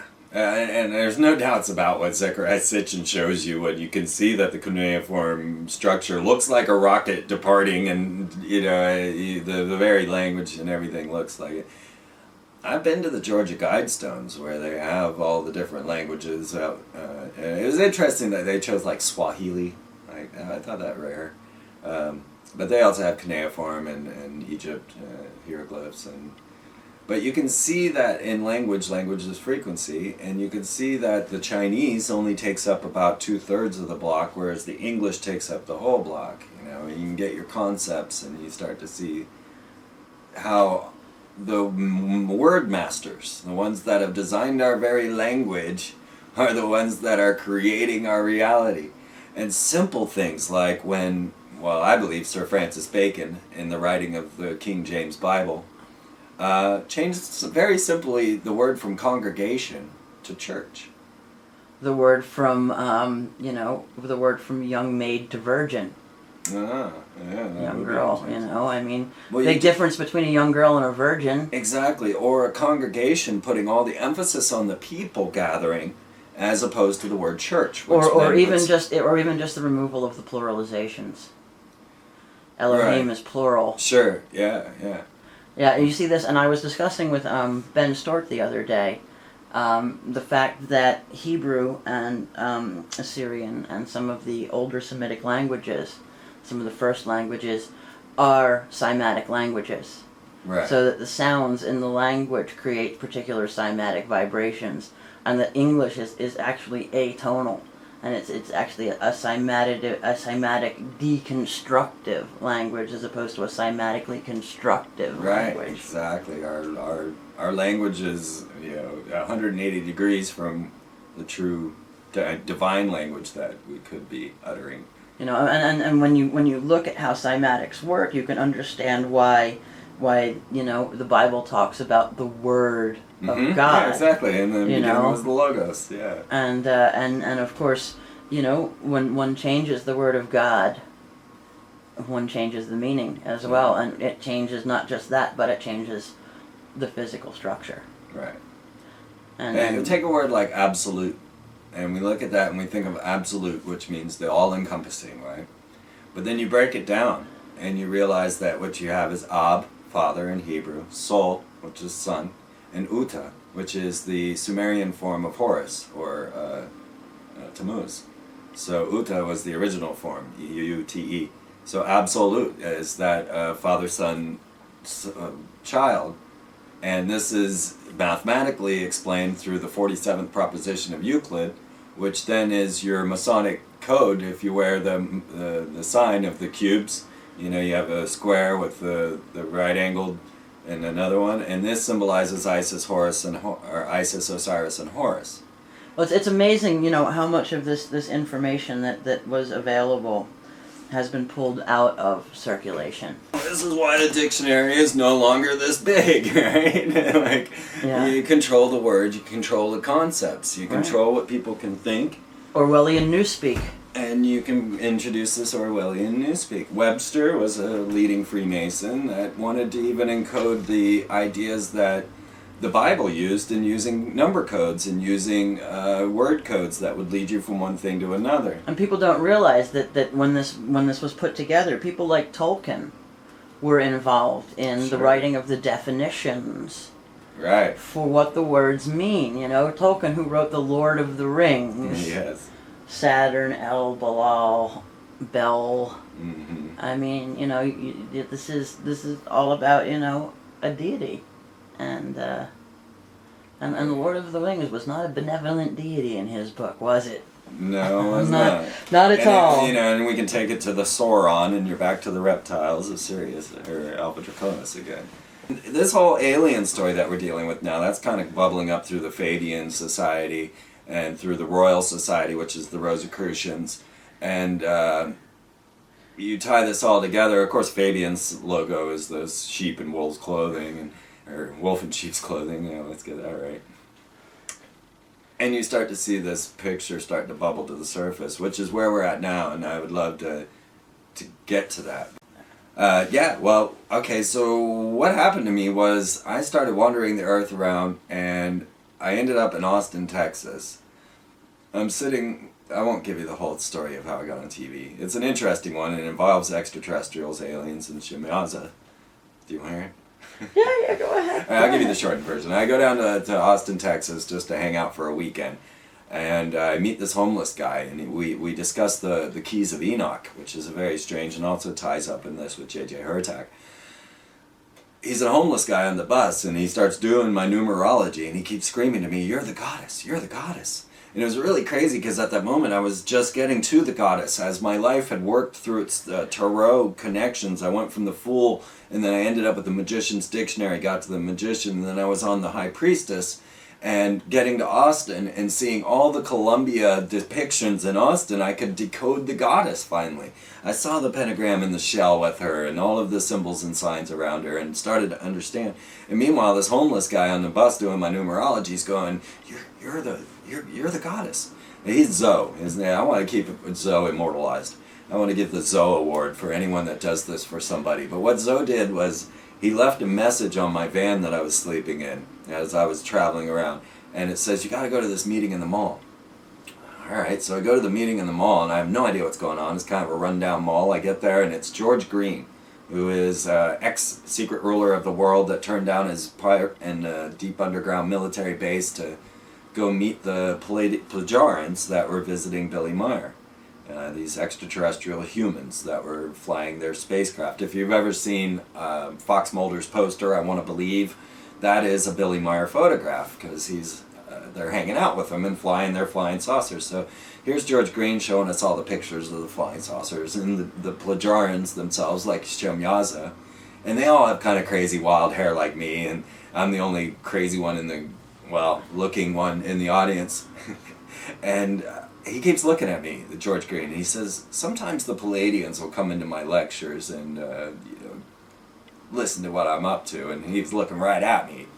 And I thought, I'm going to play this off, because I always thought I was an alien, and I always thought I was from Pallades. As a little child, I'd look to those 7 sisters and think, that's home.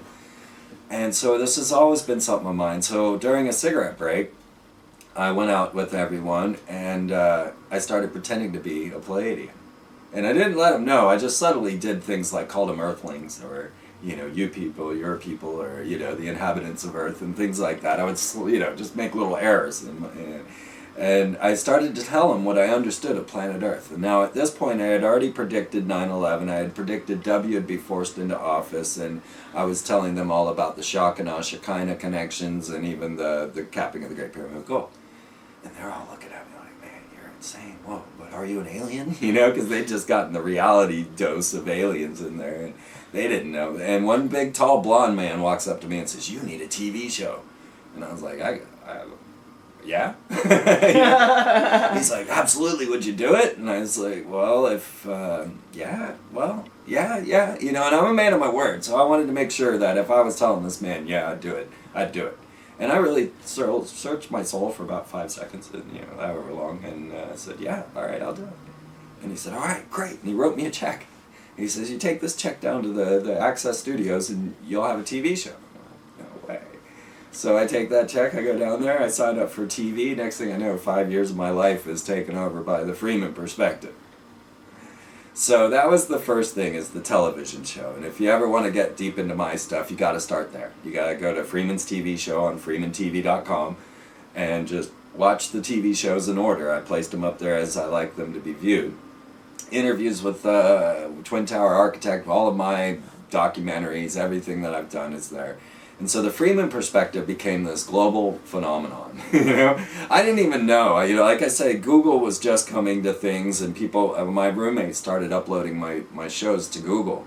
And I didn't even know this was going on. And all of a sudden I'm getting famous around the world, and I never even knew it. And so this led me then to be given a TV show, or a radio show, which then became Radio Freeman. And then now I'm on to the Free Zone, which I do every Saturday night live, and it's set up here with all my equipment and just broadcast out to the world. And it's an interesting thing to do, because you're just a guy sitting in your room talking, there's no one to interact with, and you don't know who's listening, but it turns out there's a lot of people out there listening to me. And so now I am doing the Free Zone, but I'm about to start a whole new project. I'm reviving Radio Freeman, and it's going to be on 4 hours a week on American Freedom Radio. And then we have been invited to take over as hosts of the Matrix News Network, and they have no idea what they've gotten themselves into. Jamie and I will be doing the Matrix News Network on television on 150 stations around the U.S. Yeah. Fantastic, fantastic. I'm so excited. But of course, this is all, how do the lawyers say that they do it for free? Pro bono. Pro bono, absolutely. As opposed to, what is it? Getting paid. But honestly, I gave up on the world. I said, I saw my miraculous existence, as we discussed in the beginning. I saw that the world works in this miraculous way that guides us forth into a divine perspective that we can then just follow this force. And by Y2K, by that moment, I decided I could no longer participate in the real world. The real world was no longer real. Our leaders were worshipping 40-foot stone owls, burning baby effigies, capping the Great Pyramid with gold, and trying to punch holes in the other dimension. Forget your real world, None of which seems terribly responsible. No, this is true too, but how can you just go back to work and go back to doing whatever, working for Pizza Hut, and when you know that all of this is real? When you know that the world is more magical than anyone thinks, and it's a lot stranger than anyone has any idea about, and the things that they have us building, our new world, is not what humans need or want, and it's got an alternate agenda, and that's what I'm digging out and showing to everyone. Well, I mean, basically, wasn't it John Dee's supposition that they were attempting to strip mine the planet because they need all of the energy to break free of the prison that this is? There's certain entities imprisoned here. This is just one of the theories. I believe it was John Dee who was the first one talking about that, back under Queen Victoria. Right. And then, at that time they were seen as, entities, the old gods, the horrible ones, whatever you want to call them, demonic entities. But what we might call, maybe extraterrestrial, or not even extraterrestrial, but extra-dimensional entities. Right, which is the new extraterrestrial. Since we've got this new exopolitical study and understanding, we've had to change the terms, because terms are, everything.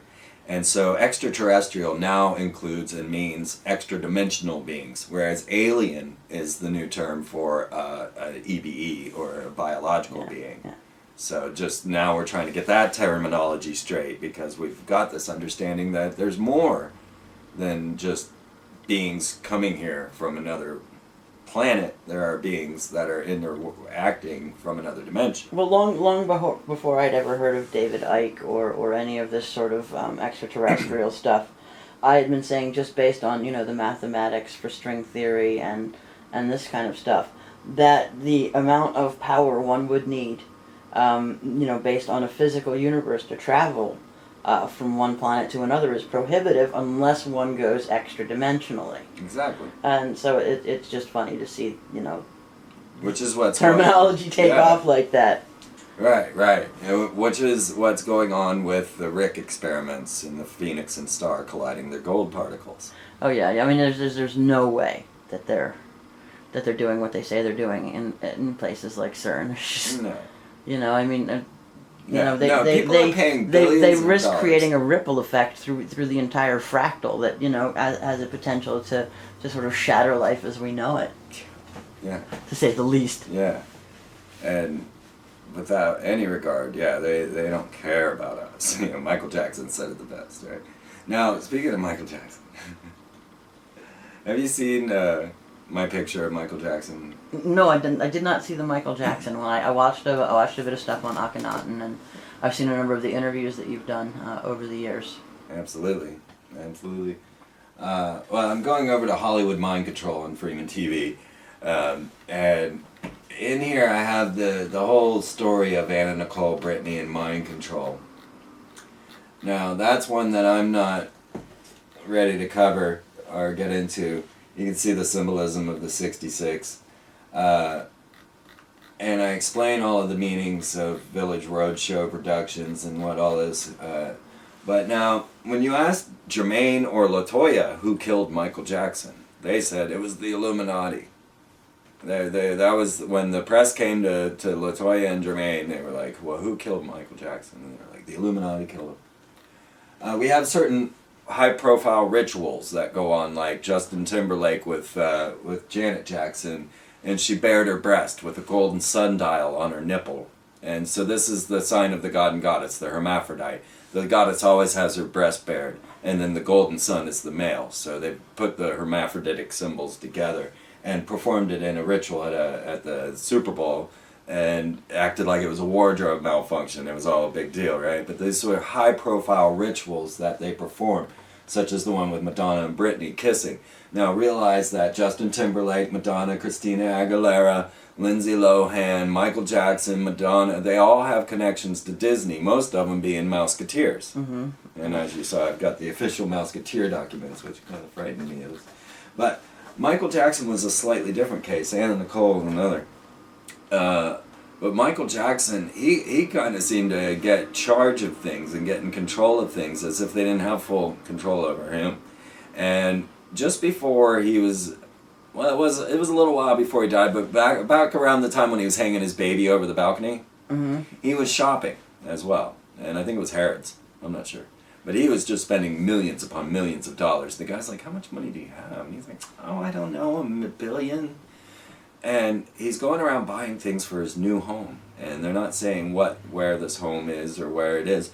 And what does he buy but a golden replica sarcophagus of King Tut? Alright? He buys a life-size golden sarcophagus, a replica of King Tut's sarcophagus. And he's like, "Well, what are you buying that for? Are you going to be buried in that thing?" And Michael says, "No, I'm going to live forever."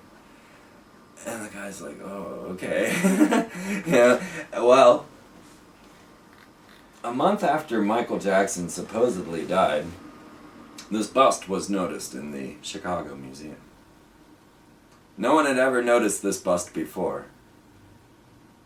Until a month after Michael Jackson's death, and lo and behold, it is Michael Jackson appearing exactly as he appeared when he died. Yeah, when they, he was basically sculpted.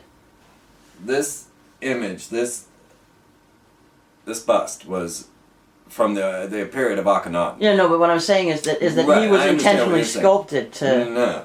No one had ever seen this thing before. No one had ever seen it, but No it was one like had it never was noticed not. it. No one had noticed it. Right. It was sitting there the whole time. Maybe, or Michael Jackson time traveled back to Akhenaten's period, and now it came into our new timeline and everybody saw it. Oh, that's an interesting thought. Yes, because Michael Jackson went to a roboticist and attempted to get mind transfer technology into a robot. You can see this in the movie Home Movie, and I have the interview on my radio show.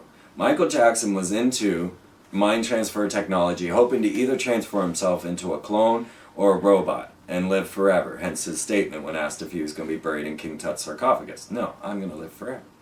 Well, we're at this moment right now where we have mind transfer technology capabilities. Guess what computer is capable of this? The CERN LHC grid. It's the first computer capable of pushing exabytes of information.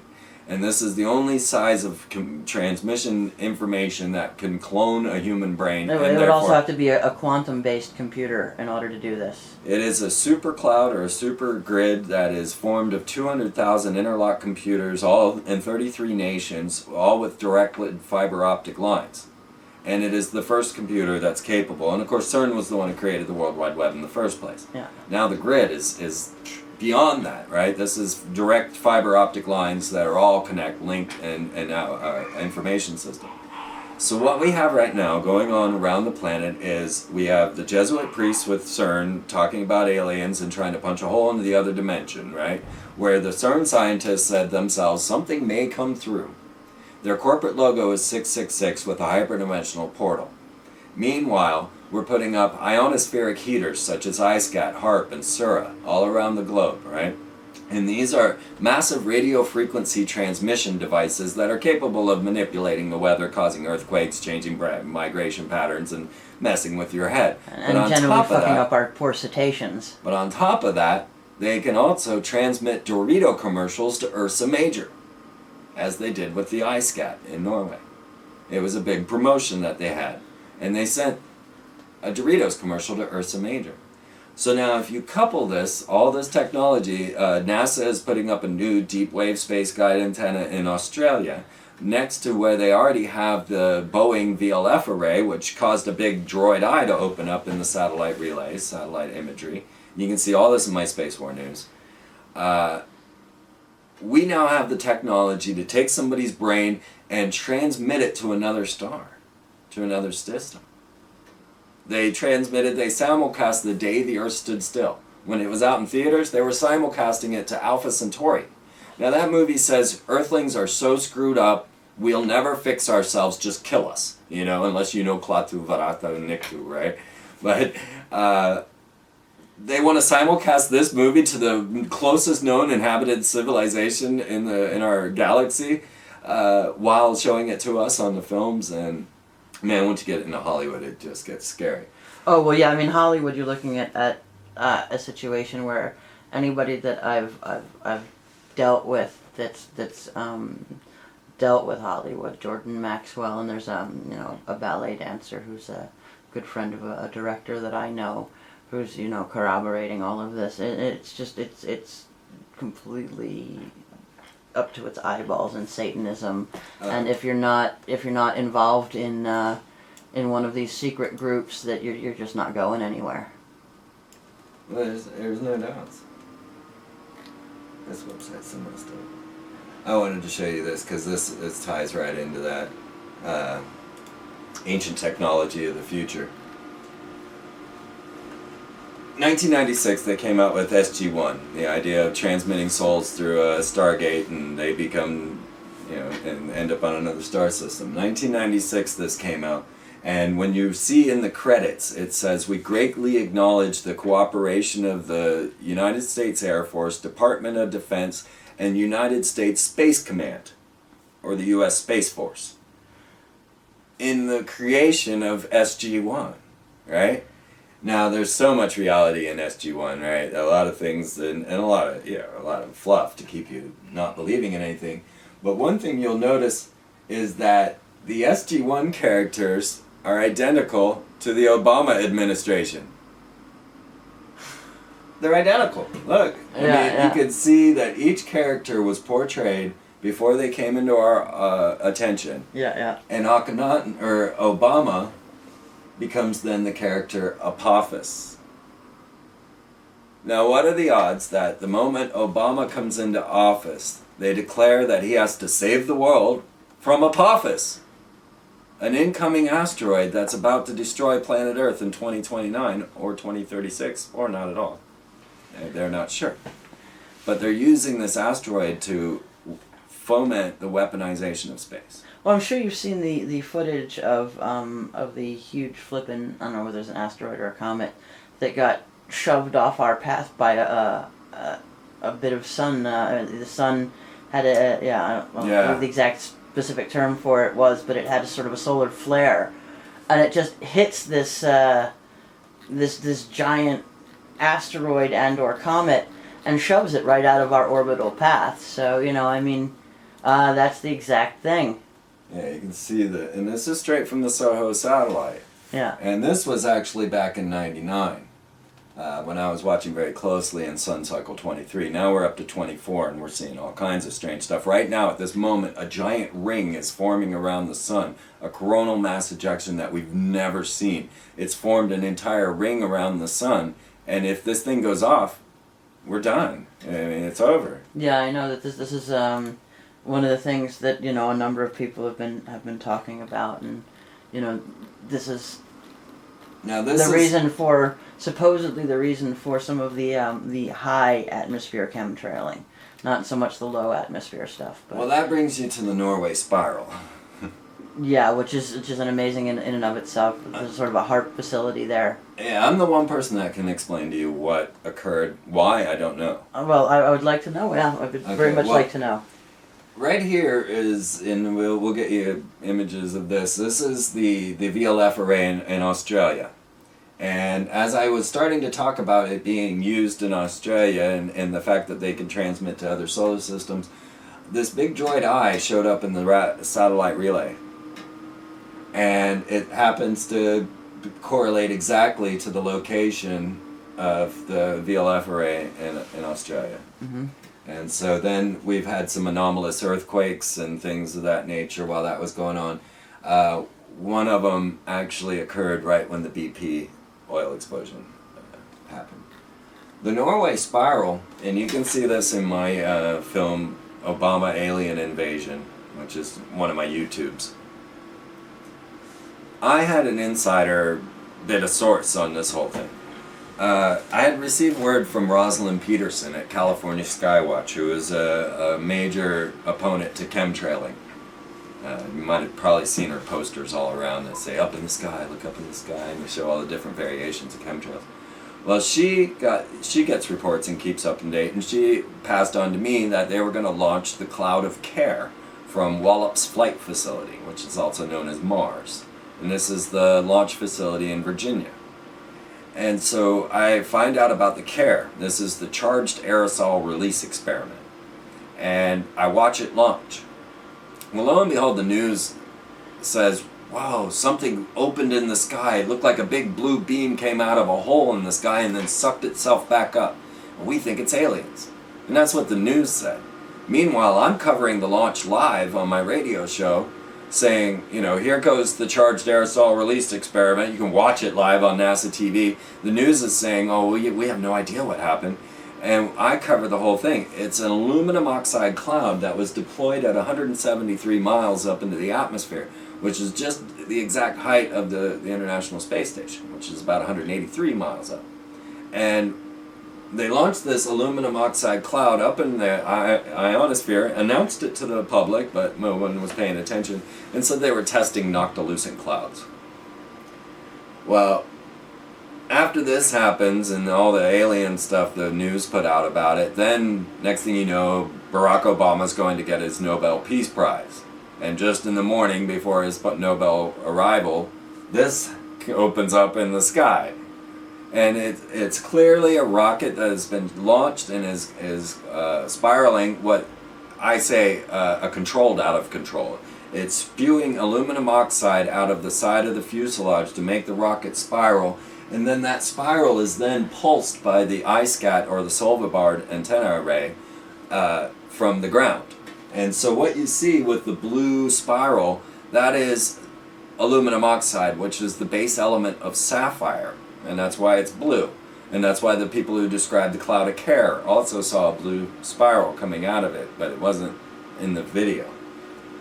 So what we have is some new technology that I think might even be based on like the Bell experiments of the Nazis of having switching rotations of spiraling mercury to cause spatial dimension gaps in time. And I think that they're trying to do it now out in the open using these pulsed antenna arrays that are, tuned to whatever frequency along with the aluminum oxide. And what it's for, I don't know. I don't know. But here, it's funny, when this occurred, people were going, oh, it was just a rocket. And so then you're going, okay, so you're saying the Russians just launched an ICBM over the president on his way to get a Nobel Peace Prize? Is that what we're saying is happening here? Which one's worse, right? Are the Russians are launching an ICBM, a nuclear-capable rocket, over the president, or a Norway spiral is opening?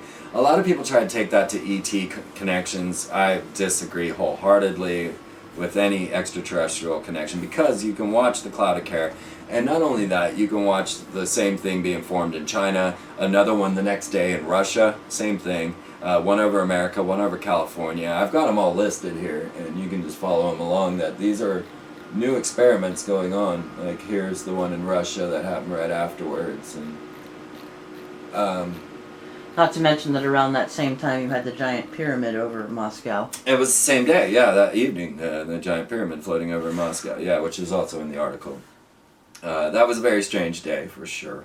I mean, the absurdity of the president getting a Nobel Peace Prize for extraordinary efforts was absurd enough, but to have giant portals opening in the sky, and but yeah, aluminum oxide cloud, charged aerosol release experiment are your clues to that. So we're looking at this new warfare coming down the pike, and so what they had done is start to organize the American people through the bring down of the man, Bill Clinton, the railroading of the evil emperor, the W, the excrement, right? And so when I had made that prediction, I said, okay, they're going to force the next president. W is going to be the last American president, I would say. And I said they're going to force W in, and he'll be the last American president. When they forced the W in, I knew that was the year, and I said, okay, this is going to be the year they pull off that false flag event. And so I told everyone around here, hey, there's going to be a major terrorist attack on 9/11. Don't freak out. It's for your own reaction. They want you to react. And I can pull you out Kenneth Grant's book about Aleister Crowley right there that we got from Treadwell's in London, right above it. Kenneth Grant, a follower of Aleister Crowley. And I can show you Aleister Crowley's tarot cards. I can bring out Isaac Bonowitz, the now past archdruid, and they will all, and even Rex Church, they will all tell you that 9 and 11 combined is the satanic Luciferic number. It is the number of the sorcerer, or sorcery. That 9 to 11 skips 10, which is God. So you're a self-serving magician instead of a magi. You're a sorcerer. And so that's what the meaning of 9/11 was. And I started to decipher this when I realized that Aleister Crowley had incorporated 9/11 into his tarot cards using the letter Teth, which is 9, which is snake. We're back to the serpent in 9/11 again. So I had made this prediction and told everyone, hey, there's going to be a major terrorist attack on 9/11. Don't freak out. This is for your reaction, because that's what they want. They want you to be mad, angry. They're going to use this 9/11 truth movement against you in the end, in the American Nuremberg trials, which are yet to come over this coming space war. I had a line of people at my door going, how the heck did you know? How did you know? And what was really bizarre is that at least 3 people in that line already had their 20s folded as the Twin Towers burning. You seen that? Yeah. And I'm sitting there going, now, I understand how I made my guess, my hypothesis. But how did you know about this folded 20? That's ridiculous. And they said, oh, it's all over the internet. And once again, that was only AOL, the eye in the pyramid, right? That you could get that information from. And so they were self-promoting their own ritual to us already. They need us to know that they did it. They need us to know that they're going to do it. So they put it in the Lone Gunman before it happened, right? Yeah. Chris Carter's production company's 1013, which is the next prediction I made. After 9/11, I had not been able to prove myself, right? Because that was just me here in town telling people, hey, there's going to be a major terrorist attack. So I wanted to prove my hypothesis on a more grand scale. So I came up with my next hypothesis, and that was the banking crash of 1013. And so I started doing 1013 reports. I have now five annual 1013 reports, all of them very intriguing. One with Rex Diabolus Church in Portland, was another. I managed to get on Alex Jones, and Alex, he told me, well, don't go talking about yourself being the North American Intergalactic Rainbow Ambassador to the Mayans,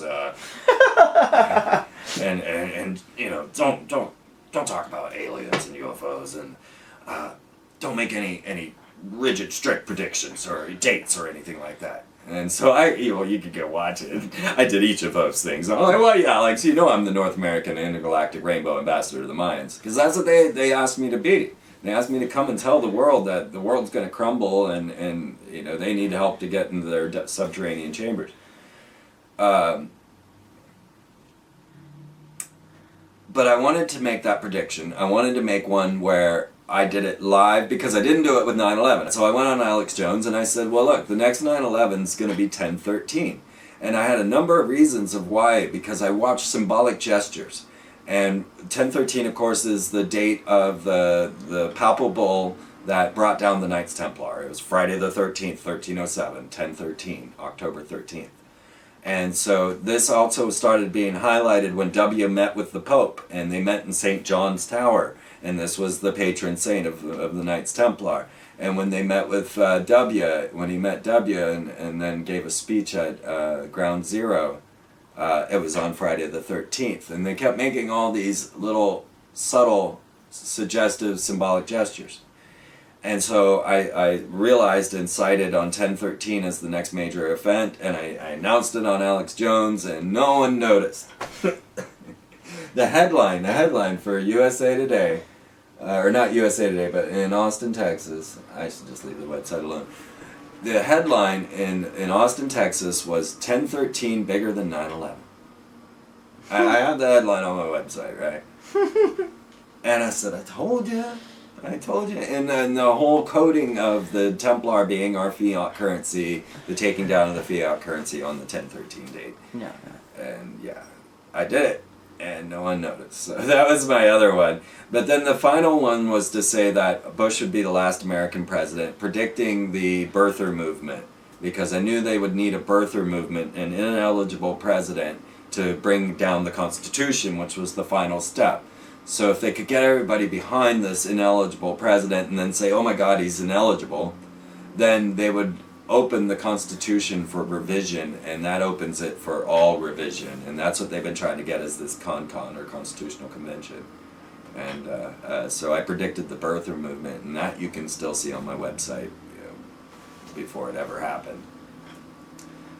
So those were, that's my synopsis on how I see things and how I predict things through their symbolic gestures. When they announced that there was piracy in Yemen, they used the Sirius star, and I said, next thing you know, Japan, NATO, America, Germany, everybody's going to Yemen. And then they announced that they found the Ark of the Covenant there. Or at least evidence to suggest that it was there. And magnetic anomalies under the ocean and things. So they put these codes out, like Shekinah is a coded of the Hebrew goddess Shekinah. And the Shekinah comes down and strikes Saddam Hussein. And Saddam Hussein's claiming to be Nebuchadnezzar reincarnated, and they use the mother of all bombs, which is the Moab, which are the people that Nebuchadnezzar was fighting. So the Shekinah comes down, strikes Nebuchadnezzar using the Moabs. It's the same story in the Bible, Yeah, well, that's it. They're building up towards their Armageddon, so that so they can pretend to be the deity that will save us all. Exactly, and that's where we're at right now. So they're flipping the script. You ETs have all become real. The space war is going full-fledged. We just launched the mini space shuttle, secret space shuttle, the X-37B. They tried to launch on the same day the hypersonic technology vehicle, and one out of Florida and one out of California both launched secret space programs. We just launched the space-based surveillance space system, space-based space surveillance system, that's how it goes, SBSS. And this is now attached to the United States Space First Aerial Squadron, right? And that's the Space Force. And we have, of course, these alpha magnetic spectrometers and all of the other things going up in the International Space Station, while China is trying to launch their own. And they start to build these new 20th century capitals you realize that Kazakhstan, where Astana is, which has a giant pyramid of peace that you have to walk through, where they have designed a one world religion where everyone meets around a golden sun table inside of the pyramid. They've developed a one world currency they call AK metal, straight out of Mars Attacks.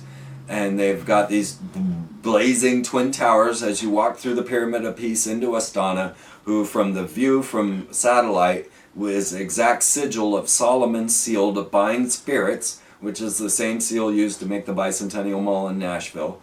And you can see in Canberra the other sigil of Solomon to bind spirits. So they are moving the ley line capitals to their new regions. And Astana, Kazakhstan, is a spaceport. Dubai wants to be a leader in space tourism. They just opened Area 52 in New Mexico, which is the first fully fledged American spaceport, commercial spaceport, just opened. And on top of that, shut down NASA and started the rise of the Dragon, Elon Musk's SpaceX, which launches a Dragon vehicle, a Dragon spacecraft, on a Falcon vehicle, Horus, using Merlin engines, right? Yeah. So now we have the Dragons going up into space, and the NASA astronauts are now interacting with the Dragon, and we shot down the Ares, which is the Mars Ares program, and went to privatized space programs in the weaponization of space due to the fact that there's this incoming asteroid, which is named after the first serpent deity of destruction of Akhenaten, which is Apophis. And that's the doomsday asteroid that they are now battling, and that's where we're at right now. Good day, ladies and gentlemen. This is Megan Kargher with the COTO Report, and I'm happy to come back a second day to Freeman's house here in Kansas. And yesterday we were discussing the space wars and what got you into studying the esoteric things that are going on in the world, the occult, the hidden, the manipulations behind the scenes. And today we'd like to go into Barack Obama, Barack Naten, a bit maybe about Disney. I know you have to say, so please let's just jump right into this. All right. Well, first what we need to realize is that our world is, our culture is created by weapon systems, by military industrial corporations. So as we start to realize that we are just fed propaganda over and over again, we're fed this information that leads us to actions that we wouldn't normally be led to. We were discussing the ideas of Horus and the Horus worship and the rising of the crowned and conquering child. Well, in this same scene, the idea of Horus is the avenging hero. And so what they began to do for us, and around about the year 2000, started to establish the dark hero into our culture. And this came up through the death of Superman and the backing, Batman's back being broken. And Batman and Superman were killed off in 2000. Now I'll tell you, Disney just spent $4 billion buying Marvel, so realize how powerful this tool is for propaganda. And we'll get more to Disney in there. But as they wanted to institute this dark hero worship into us, they began with the ideas of Batman and Superman. Now Batman's great-grandfather is said to have founded Skull and Bones. Superman is of course one of the Nephilim, the fallen angels, and of course his true name ends with L. And we'll hear Barack Obama even quoting, saying that he came from Krypton and his father Jor-El sent him here to save planet Earth. Well, this dark hero, then, what had happened, they killed off Batman and Superman. Batman was replaced by an angel known as Azrael. And you'll find out that this is the lead angel in the Book of Enoch that brought warfare and strife to planet Earth. And this new Batman, the Batman 2000, became this vicious killer ripping spines out of people's backs. And the public so disagreed with this concept of Batman, the man that they knew of as the detective, the true human hero. He had no superpowers other than his money and being a son of Skull and Bones. They could not accept this slasher killer hero, and they actually had to have Bruce Wayne fight Azrael to take back over the Batsuit because the public wasn't ready for this vengeful hero. Superman, on the other side, became 6 clones. And curiously enough, the lead clone that they used was one that dressed all in black and carried weapons. What does Superman need with guns? But they were programming the children into this new warfare. But Superman didn't take off as clones, and so he was replaced by a new character named Hellspawn. Hellspawn came through Image Comics, and he actually is a demon of hell, a dark warrior hero that then is fighting rapist pedophiles. So now if you're not reading your children's comic books and not seeing what they are programming into the children's minds for these things, then you don't realize that the bubbling up of culture of Satan is not natural. It's not just an outcome of humans being crazy, or it is actually programmed into the children at a young age through mind pattern programming. And this goes deeper and deeper as you get to the Princess Warrior programming. So what they do is they have the boys conditioned to this dark hero, the vengeful hero, Horus. Then they get the woman and the children, the girls, attached to the Venus side or the princess. And so, of course, all of the Disney princesses. And if you start to look into them, you'll find that they have no mothers. Disney princess never have a mother. If you look at even Finding Nemo, the poor little fish's mother is eaten by a barracuda in the first scene. Now, to us, this means nothing, but to a child, this is ultimate trauma-based mind control. And so they are impregnated with this, and then they're actually caught up in product placement because they want to take care of that poor little thing that had its mothers ripped apart by a barracuda. And you'll see this in many of the Disney films and how this all works. The little princess sold her soul so that she could sing and walk and go be with a careless man that gave no thought about her whatsoever.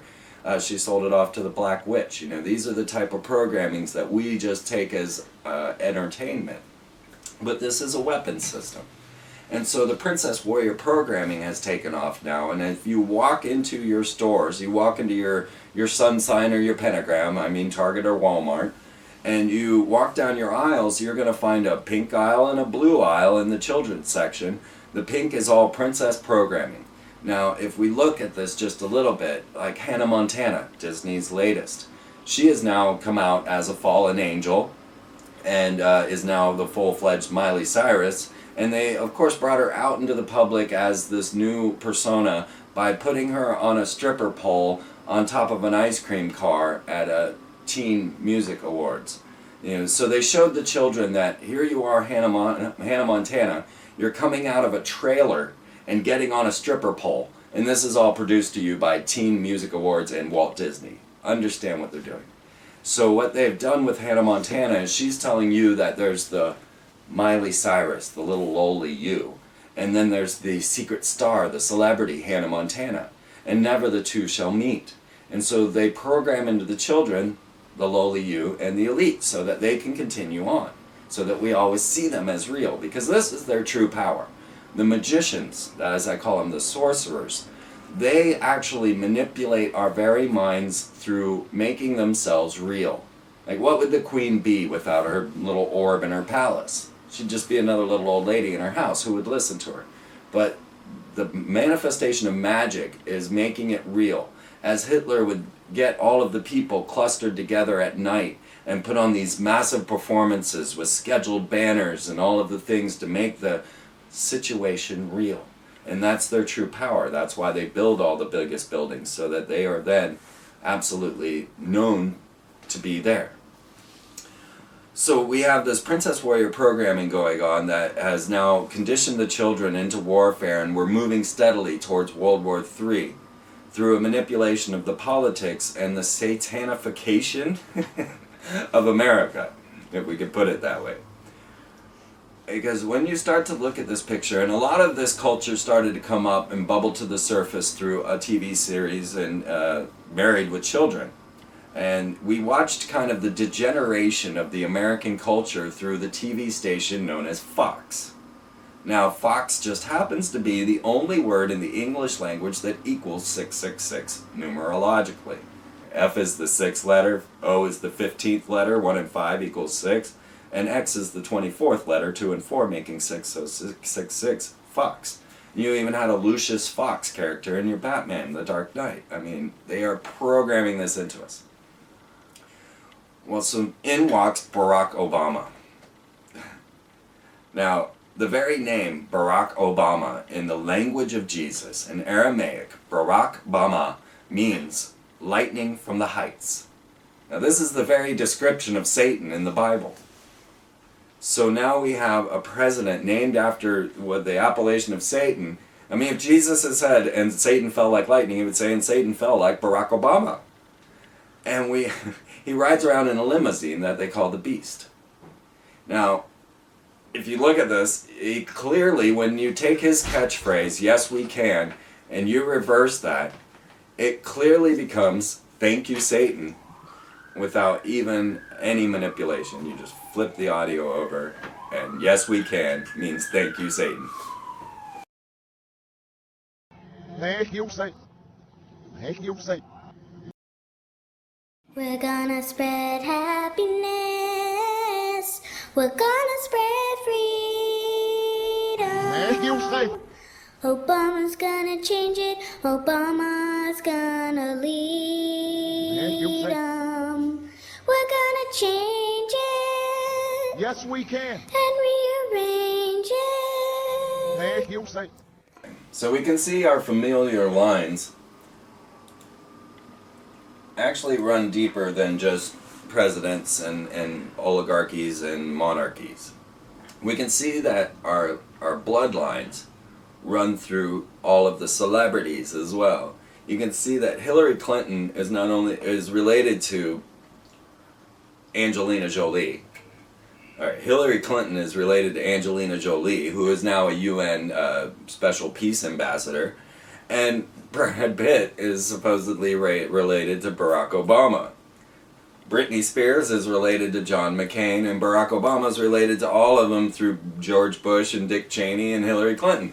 Well, you can see that they've been using, Hollywood and whatnot for a while to directly now take people straight out of Hollywood and stick them into politics. Like, people didn't realize that it was theater after they elected Ronald Reagan. I mean, come on. Right. But if that wasn't enough, they go on and they put Sonny Bono in power. And I've got Sonny Bono selling his soul to the system, demonizing marijuana in released National Archives and Records Administration files, which I'm happy to give you a copy of, by the way.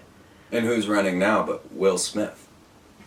I'm just waiting for the Smith-Schwarzenegger and the governor ticket. Exactly, the Smith-Schwarzenegger ticket. That would be intense.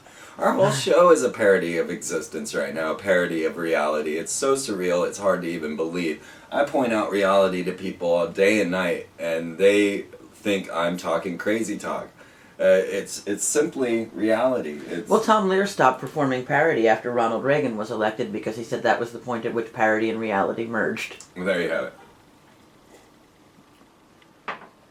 Now, what did Ronald Reagan say to the UN and many classrooms around the U.S.? But wouldn't it be great if an alien race came down and attacked planet Earth and we could all unify under one banner to save our world? And let's have some Star Wars.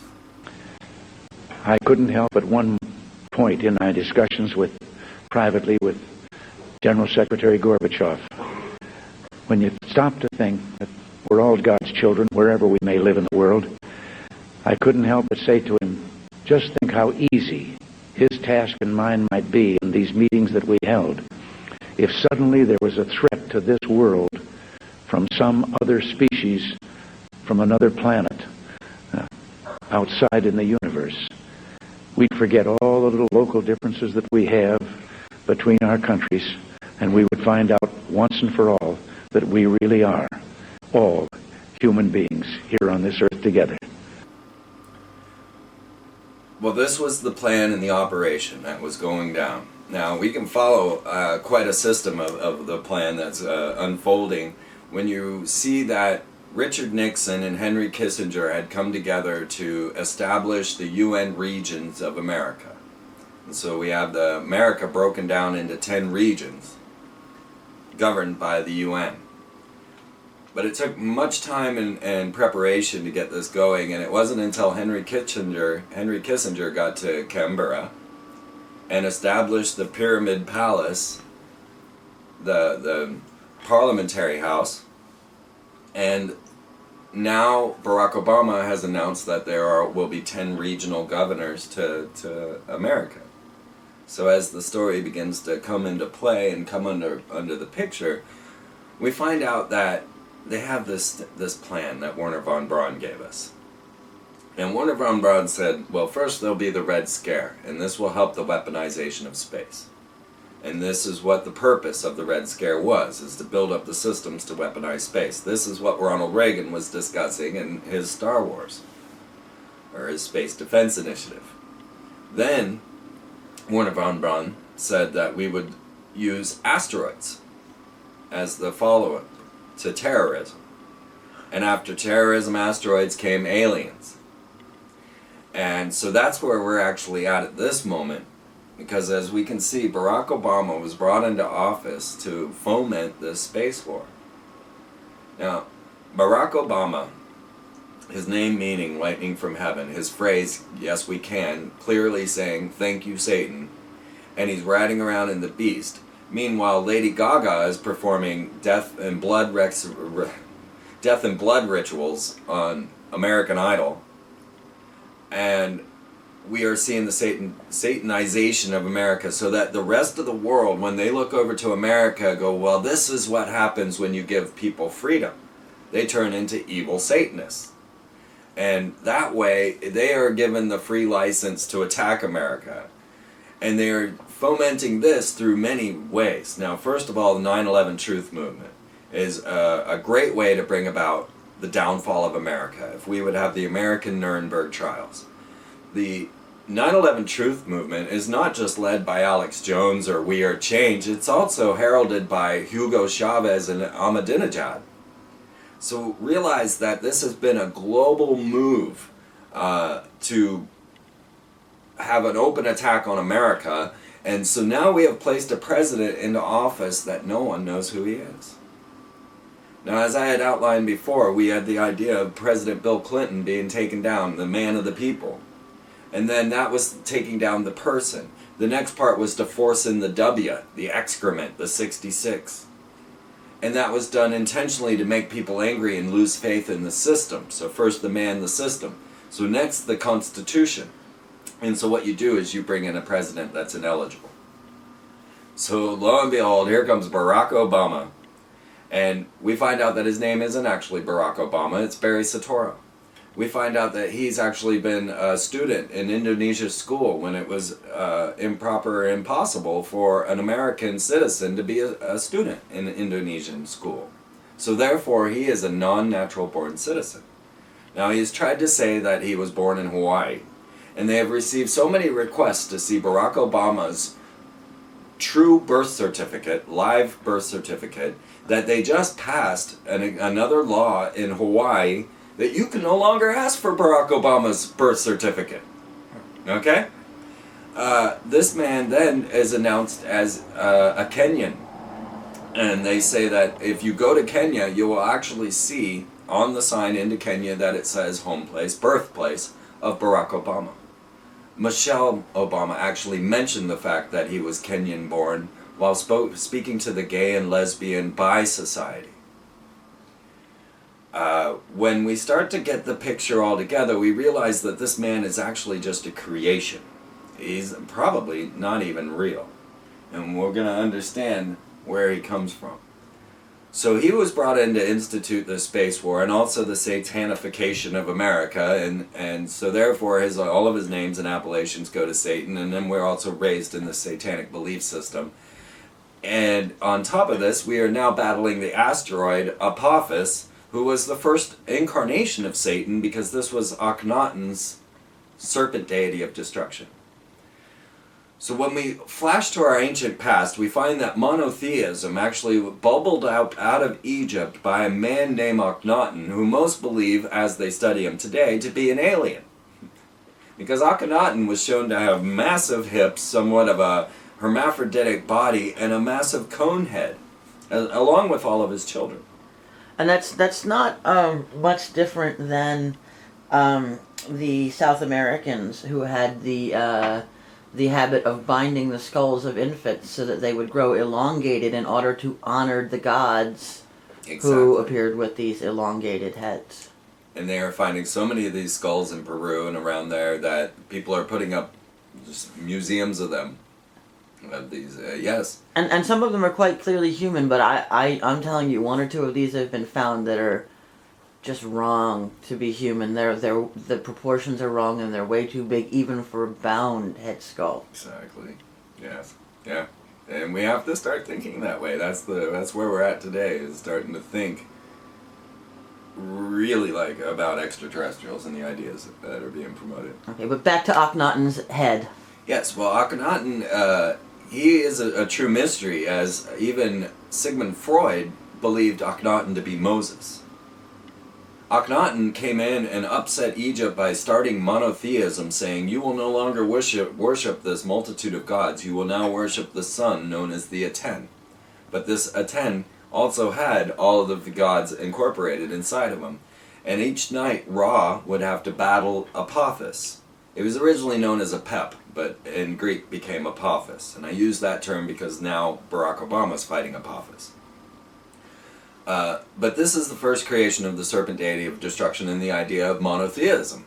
So then what happens is Akhenaten is completely wiped from history. They erased his name, they buried everything, and this is what allowed Howard Carter to find King Tut's tomb completely intact. Now, King Tut is Akhenaten's son. Some believe that he was killed in order to bring about the transformation back to polytheism. Okay.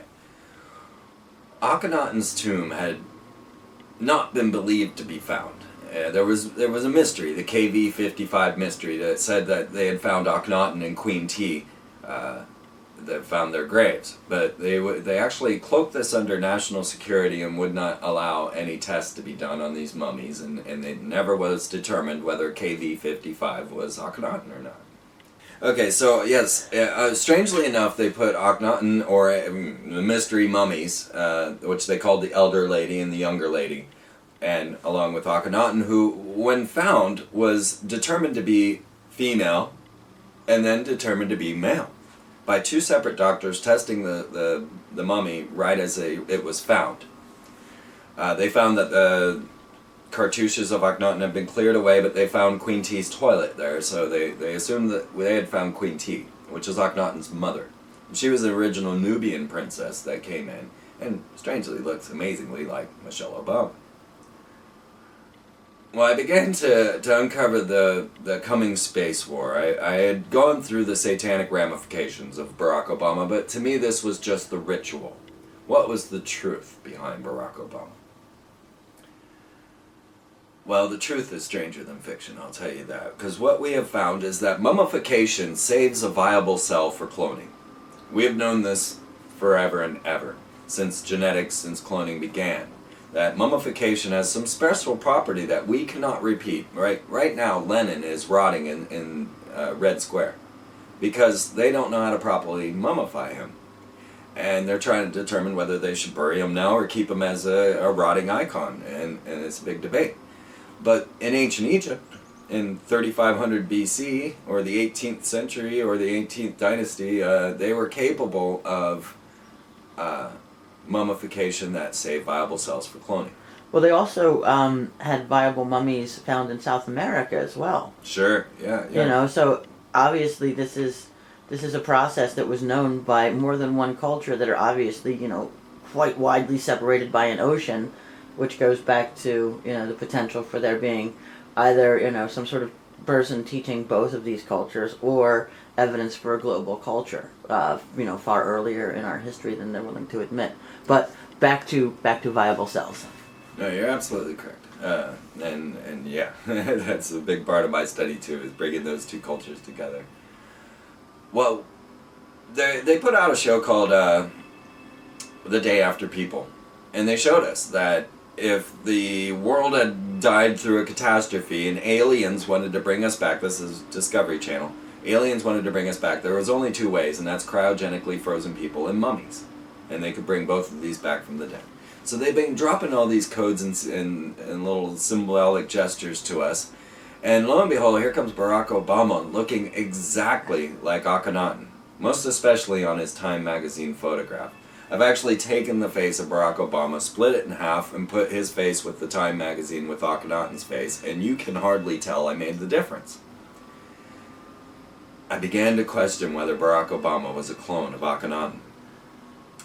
As I put this out, and the fact that Akhenaten, or Barakhenaten, was fighting Apophis, this incoming asteroid, I put this out to the attention of the public, and somebody says to me, well, did you notice how much Queen T, which is Akhenaten's mother, looks like Michelle Obama? And I said, oh my God. So I put her high school photo, split it in half, put them together. You can't even tell I put her face on it. Most people don't even realize that there's another half of a face there. Well, as we go along and get deeper into our Akhenaten studies, and you see the stela of Akhenaten worshipping the Aten, he has 2 daughters with him, and his wife, Nefertiti. Well, the 2 daughters, we're going, oh, this can't be. We pull up Merit Aten, which is one of the daughters, and the other daughter, I can't find her name. And sure enough, split the faces, they are Malaya and Sasha to a T. We have the entire Akhenaten family resurrected as the Obama first family. And it's interesting because not that long ago I was just speaking with Jordan Maxwell, and Jordan Maxwell was talking about how America was designed not only as the new Rome, which is obvious with Capitol Hill, being Capitoline Hill and that sort of thing, but that it's of course also designed to be the new Egypt, and that's why when you go along the Mississippi, which is the representative of the Nile, you find Memphis, you find Cairo, you find all of these, names of Egyptian cities. Yes, exactly. And it's all incorporated in the stela and even in the magical designs of the city as Astana and the things that we've been talking about. Because we are ruled by sorcerers. We are ruled by magicians that have ancient knowledge that has been carried forth. You'll find that the Vatican, after 500 years of having an open library, suddenly shut it down. You'll find that we're moving into an era where it's possible that they could actually use mind transfer technology coupled with time control technologies to actually send Akhenaten's mind into Obama's body, as they had done with Avatar, being that he would be the right genetic mix for that consciousness to re-embody itself. You now have Barack and Apophis, and this leads us to the space wars. So if we could elaborate maybe a bit more on that, that would be fantastic. Yeah, that's the critical juncture we're at. So we've moved from terrorists to asteroids, Apophis. And they use this to construct the Jet Propulsion Laboratories asteroid watch. The Russians are launching satellites and rockets to attempt to try to stop Apophis's collision with planet Earth. And they have now launched out so many surveillance systems out into space to try and watch for near-Earth objects. So we just had Mazian Othman, the UN's quote-unquote alien ambassador. Now I say quote-unquote because she absolutely categorically denies that she ever was, is, or will be the alien ambassador for the UN. But they actually announced her as such and had a major conference with the Royal Society, which is wrapped up in the College of the Rosicrucians.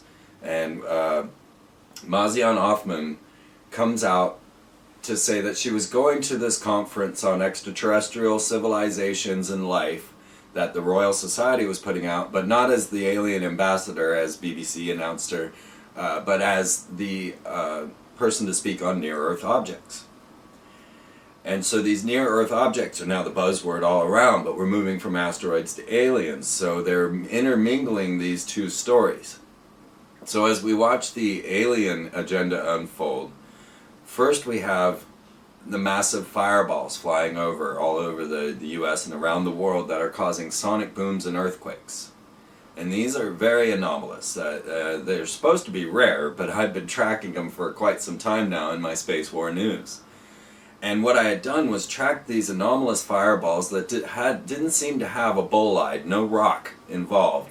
Every scientist looking at them says, well, we don't know what it is. And the first one I documented was 1999 December over the HARP facility. And so in my documentary on HARP, I show you this. I show you the trajectory of that meteor and the fact that the Anchorage Daily News reported a sonic boom and an earthquake. And then it happened to go directly over the HARP facility, the High Frequency Active Auroral Research Program, which is actually a missile defensive shield, which is now housed in Cheyenne Mountain, where they filmed Stargate, right? Space Command. This first bolide, or non-bolide, came in, caused an earthquake and a sonic boom. So I started tracking these things. And as they increased to the point where we just had one over Wisconsin that lit up 3 states. And people are freaking out. But of course, we're not having any impacts. We're not having anything that shows that a rock struck. And we then can compare that with the ideas that I was giving you on the Norway spiral and the cloud of care, and the use of manipulated frequencies coupled with aluminum oxide clouds dispersed out of rockets. Well, they suddenly classified those as secret. And you can watch that on my Space War News as that unfolds. Suddenly the fireballs are considered a secret subject, and all of the astronomers and people that were tracking these sort of things are up in arms about it.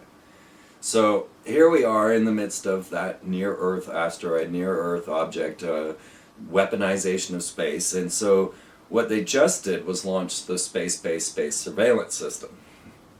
And this was launched out of Vandenberg Air Force Base and is now an array of satellites looking for debris in the atmosphere or in the outer space. Well, there's a lot of debris from us still up there. Well, that's right, and that's what they use as part of their excuse for the weaponization of space. But Werner von Braun, the Nazi scientist who forewarned this through Carol Rosin, said that we were fighting an extraterrestrial source that was coming to perhaps help. He never really elaborated, and he constantly mentioned of the universes. And he says, when they say the aliens come to attack, I'm going to laugh, because it's the opposite. We're attacking the aliens. This is Werner von Braun. What can I say? But lo and behold, we have the exact war that he is talking about. So now we watch the beginning of this next phase, the UFO phase. And what happens is we start to learn of our extraterrestrial past. And I made note constantly, watch Phobos. Phobos is going to play a critical role in this revelation of extraterrestrial civilizations, ancient civilizations, and the whole works. And lo and behold, Buzz Aldrin, after I said all of this on London television, comes out and says, there's a monolith on Phobos. And either the God put it there or aliens, you decide, he says. But now Buzz Aldrin is the 33rd degree Mason that brought the Supreme Council of the Scottish Rites flag to the moon with them when they landed. So you can still see that flag at the Temple of the 33rd. So realize who this man is, and he's coming in and he's saying exactly this thing. And all of a sudden, everybody's sights are on Phobos. Now, the Russia-China alliance was setting up the Phobos Grunt mission, and they were supposed to have launched this year, but they've postponed until next year. And NASA is pushing all of their Mars thing, and now SpaceX with their Dragon is coming up with Mars probes and Mars, colonizing Mars is really what Elon Musk is talking about. Well, lo and behold, Phobos, they decide to determine what's going on with it. They go up to it with the Mars Observer and use the Marsis, which is kind of a hermaphroditic symbol, Mars and Isis, Marsis, hermaphrodite. And they go and they turn the satellite completely off into a silent running as if they were a sub in wartime. And because all 6 of the other Phobos satellites have vanished. The last one, Phobos 2, the Russians, took a picture of a 14-mile-long craft before losing communication with Earth. And, of course, I forgot her name. The Russian scientist came out and showed this picture to the world and said, what is this and why, what is going on with Phobos? So we send up the Mars Observer. It goes around with the Marsis, and it takes imagery of Mars from the inside using tomography. And they find that Phobos is actually hollow. And this was the very thing. And they actually mentioned that they would not be able to get a photograph of the monolith because they had to shut down all systems to do a silent running. Very curious stuff. Along with bombing the moon. Now, why would you bomb the moon? We launch a Atlas rocket, Minotaur Atlas rocket up to the moon. carrying a satellite, the Lacrosse. And now the curious thing about the Lacrosse mission, now what they had announced was that they were going to launch a rocket to crash into the south pole of the moon to see if there was water, and to also watch the deterioration. But prior to the launch of this rocket, India had launched their Chandrayaan-1 satellite and found water on the moon. The Japanese had launched their Kaguya, or what was known as Selene satellite, and crashed it into the moon. And so we had our debris and deterioration already done by Japan and India. And yet America still had to crash a big old rocket into the moon. $79 million to crash this rocket into the moon. Or at least that's as much as we heard about. Why would they do this? What would be the purpose? Well, if we start to look at what we have, and we have these antenna arrays that are able to shoot Doritos commercials to Ursa Major, they also are capable of tomography, computer tomography, of seeing within things. So like in Jurassic Park, where they thump the ground to see the dinosaur under the ground, we thump the moon, which all the astronauts have reported rings out like a gong, and hit it with one of our radio frequency ionospheric heaters, and got tomography of what the inside of the moon looks like. So now it looks like not only do we have, a potentially hollow moon, but that there are more of these hollow moons, and in terms of a spinning mass, the difference between the centrifugal force and the level of gravity is as spinning mass of something, say magma would cool. A certain amount of the centrifugal force that it's generating while it's spinning, it's going to cool on the outside first and slowly in. And so if it's spinning like that and the gravitational field at the center is not, proportionate to the weight of the, to the amount of centrifugal force that it's generating, at some point what you're going to end up with is a hollow object. Right, exactly. Yeah, which speaks loads to the hollow earth theory, right? I mean, I believe Admiral Byrd. I believe that science that went on, and I believe in this. Well, when you take this to the level of the Egyptian gods, like Akhenaten would worship, and the Ennead, the Nine, they being supposed representations from Sirius, but called the old ones that were left hibernating around Saturn. Now, we're talking about faux moons. We have ours, of course, which is completely foreign and bizarre in all its aspects. But then you have the Mars's moons, Phobos and Deimos, which is fear and panic, right? So they're programming fear and panic. Everything's Phobos, fear, fear. And Phobos and Deimos did not appear until 1877. There's not a single astronomer who ever put moons on Mars up until 1877, and then everyone saw them. Prior to that, the only place you would see moons on Mars were fictional works such as Gulliver's Travels. Other than that, Mars had no moons. So 1877, the moons show up.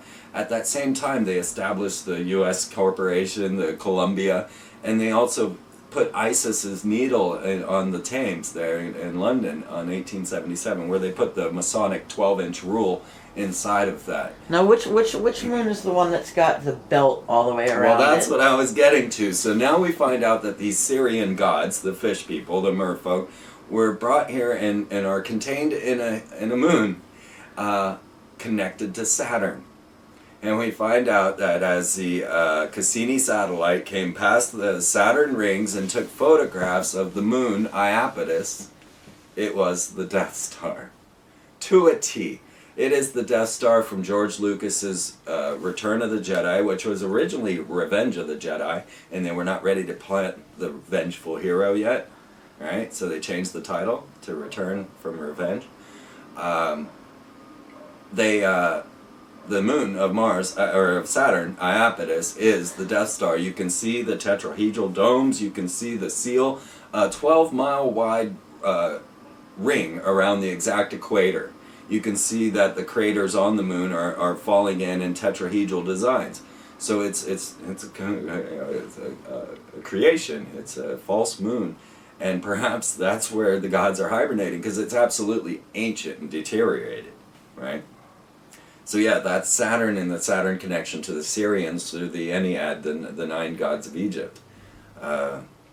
Bizarre story, which is coming to life at this moment.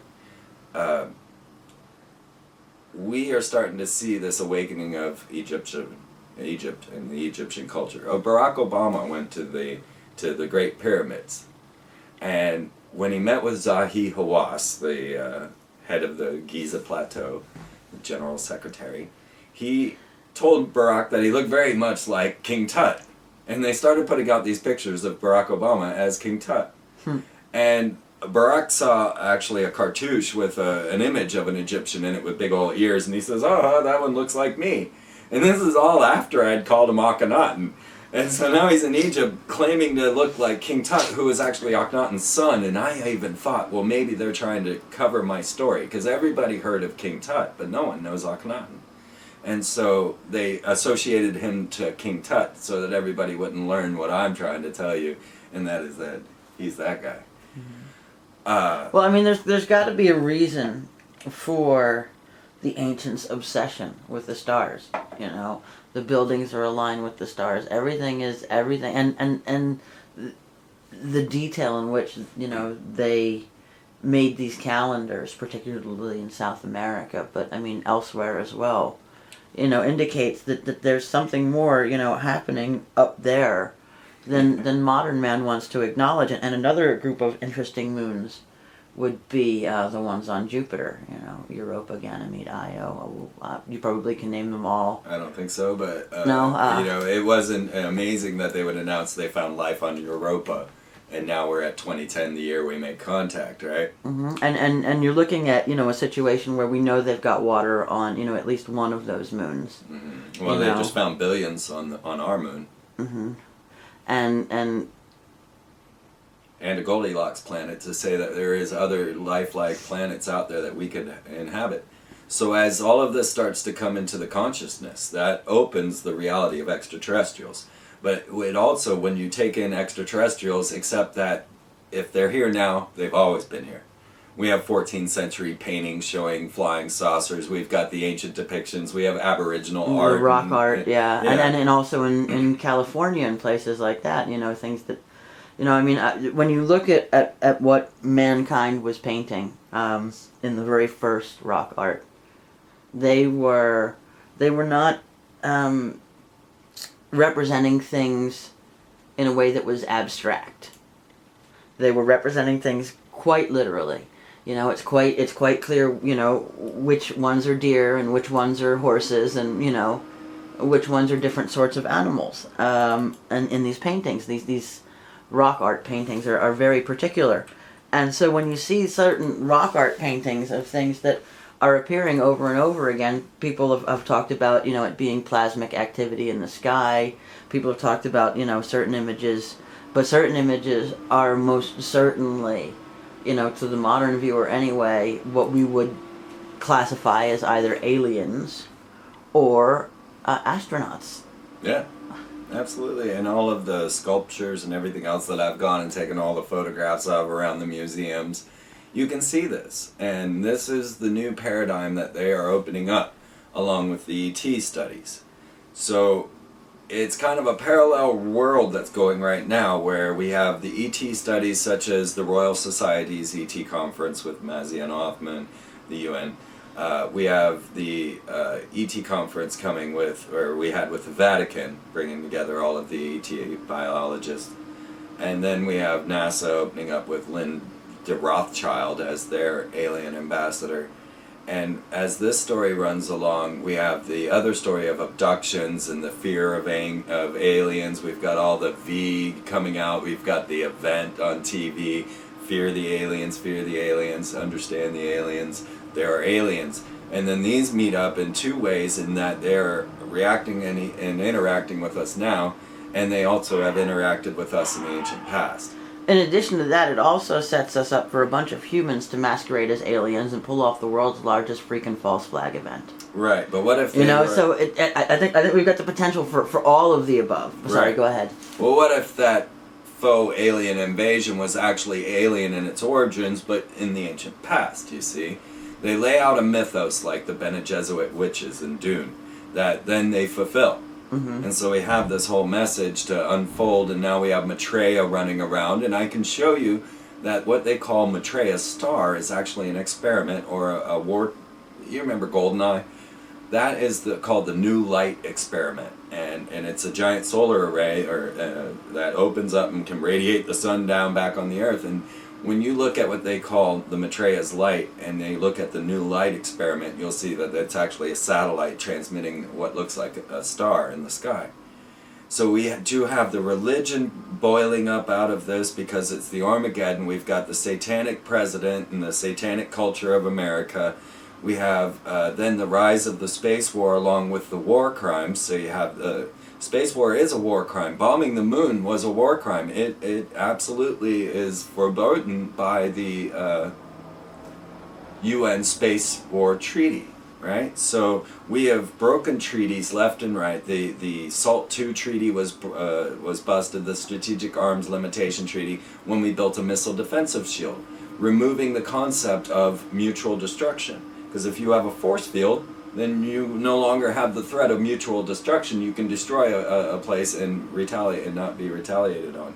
And that was always our method of keeping the nukes down, right? Yeah, it's a matter of insanity. It's like, oh, well, we can both kill each other, so we'll be safe. Yeah. But of course, it's been a plan and an organization simply to create the culture and mindset.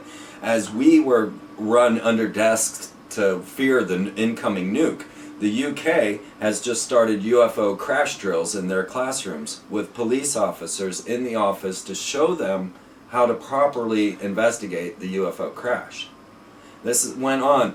September 28th kind of opened the door right then. They had a massive press club conference on extraterrestrials attacking our nuclear facilities.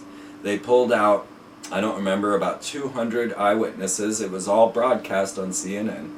And that was just a month ago. Just a month ago, they broadcast all of these military, ex-government officials, generals, and everything to tell us that UFO is real, the UFO problem is real, and that they are on top of our nukes, and they are causing so. Oh yeah, I saw this. I saw the one guy give the thing about how all the nuclear weapons stood down. No, yeah, that's a whole nother thing that boiled up in this. He was like the face man that went on every news source. And it kind of degenerated what came out of the National Press Club. Because there was this other guy, and I forgot who he is, but I've watched those, and yeah, he was kind of the degenerative force. Much like, we didn't get to Rael. Yeah, we definitely should touch on the Raelians. If we look at how they program society, some of it's backwards programming. Instead of making a hero look like a hero, they make him look like a fool. Or their hero, not ours. Okay, so in steps Rael, the ambassador of our extraterrestrial gods. Now realize Ra is Lord in Egypt and El, Lord in Hebrew, and we're talking about an Egyptian Hebrew magic that these people are using against us, the Freemasons and other secret societies. Ra-El used the symbol of massive unification, which was the Star of David interwoven with the swastika. And he wanted to place this symbol on an embassy in Israel, which is ISIS, Ra-El, to await the Elohim's return. Because Ra-El had met Yahweh in a flying saucer in the woods. And had then become the ambassador to our extraterrestrial gods, and was there to open the foundations and the communications for extraterrestrials. Well, this guy was, dressed up in a big white puffy spacesuit with his Star of David swastika around his neck, and he's invited to speak before Congress on human cloning. Now he came along with his entourage, and not just his extraterrestrial followers who all want to clone, but the lady who was running the corporation he had founded or sponsored, which is Clonaid, and Bridget Boussalet, comes before the world on CNN and announces that she has cloned the first human. And this was around December 25th, 2000. And what did they call her but Eve? So now we have the announcement of our first baby clone being born, but we're told by a man in a big white puffy spacesuit, and so no one takes it seriously, no one believes it, and Clonaid goes on and carries and says that they have now birthed a clone to a dead boy of a Japanese couple, a lesbian couple that wanted to have their own child, and they've gone on and done, well, numerous clones since then. Well, along with Bridget Bousselet and Rael at that conference in Congress was also Dr. Zavos, and he gave us a big clue. Now, he went on to clone many humans as well, but not to birth. And he had to go do this in Middle Eastern countries because they would not allow cloning in America. Barack Obama steps out onto the stage as I'm calling him a clone of Akhenaten and announces to the world that we will not allow human cloning for reproduction in any way, shape, or form in America. He said it was profoundly wrong and will not be practiced in this society or any society, according to him. Here's the president coming out about human cloning and no one noticed. No one saw it. But what he had done was release the restrictions on stem cell research, which truly opens the door to human cloning. But in stating in his legal speak that it was human cloning for reproduction, leaving out the fact that we could now participate in human cloning for experimentation. Or for life extension. And life extension, exactly, because these people believe in immortality, as we were talking about Cortez. Well, not only that, but if you're looking at having the ability to, store and transfer someone's mind, the idea that that's a step away from, downloading it into, the next cloned body for yourself. Well, yeah, we can see the downfall in this. But you can see that anything that man can conceive, man can achieve. I mean, this is what they say in the Bible with the Tower of Babel. Sure. Right? They're going to come down and confound our speech because anything that we can conceive, given enough time and working together, we can achieve it. We conceived of splitting the atom, we worked together, we achieved it. That was not really the best of goals. Yeah. But unfortunately, anything man can conceive, they can achieve. And so, there's a lot of really bad ideas walking around out there that are now getting funded and are becoming realities, and people like need artificial intelligent stealth robotic vehicles. What? What are you going to do with that? A thing that can think for itself and completely disappear and is filled with war. They have the Boeing Falcons, and we're pumping it all into there, and that's what civilization does. That's where it goes. It leads us into this war struggle, and it creates more machines for more war struggle, and they impregnate our minds with the concept that there's nothing but war out in the galaxy. So therefore, we have to prepare for this horrible alien invasion, and yeah, it's as though they haven't learned from science fiction. Science fiction has given us the submarine, and it's given us so many things. They write the science fiction, then you'd think that they would be well aware that what they're creating has the potential to go so wrong. That's why they got 666 encoded on everything. Yeah, so the intention is then to create a machine intelligence that wipes out all of humanity, or. Yeah, the Masonic chip program, right? Yeah. Well, to turn us into the machine intelligence. Yeah, well, all of the above, right? They just want a robotic robo-sapiens that they can just turn and control in any method they want. Because it's a huge theme in almost all science fiction. Of course, the robotic race that turns against their masters and destroys them. Yeah. Isaac Asimov, H.G. Wells, we get the whole tale. Frank Herbert. Just about all of them. I mean, Arthur C. Clarke, Battlestar Galactica, Terminator. Back to Starbucks and Apollo again, Yeah. It's all there, and they even say in Battlestar Galactica that's all happened before and it'll happen again, and that's the same thing they would say in many of these esoteric books. And yeah, we could be in this cycle, because now every time we reach the limit of time travel, what happens? We go back and write it again and have to live through it all again, or however that might work. We're at that level again. The Anderson Institute is creating time control technologies, and so now we have space-based weapons, space war going on, H-37, X-37Bs, HTVs. We've got spaceports opening, and extraterrestrials are real. The UN, the Vatican, NASA are all telling us so, along with the National Press Club. And we're all just left to deal with what's going on planet Earth. Well, it makes you wonder when, we'll evolve, collectively beyond our adolescence and stop squabbling like a bunch of children in schoolyards and put ourselves in a position where we can evolve together. And I think that would be my next question for you is how do you feel that we can come together and create a situation where we can grow and evolve together into a more peaceful society? Well, that's been the other half of my experience, right? The synchronistic path, the path of gratitude, love, and divine wisdom. This actually is a path that you can only find this state of mind by going within yourself, because what we realize is that there are all these beautiful, loving, caring, nurturing beings all around us all the time.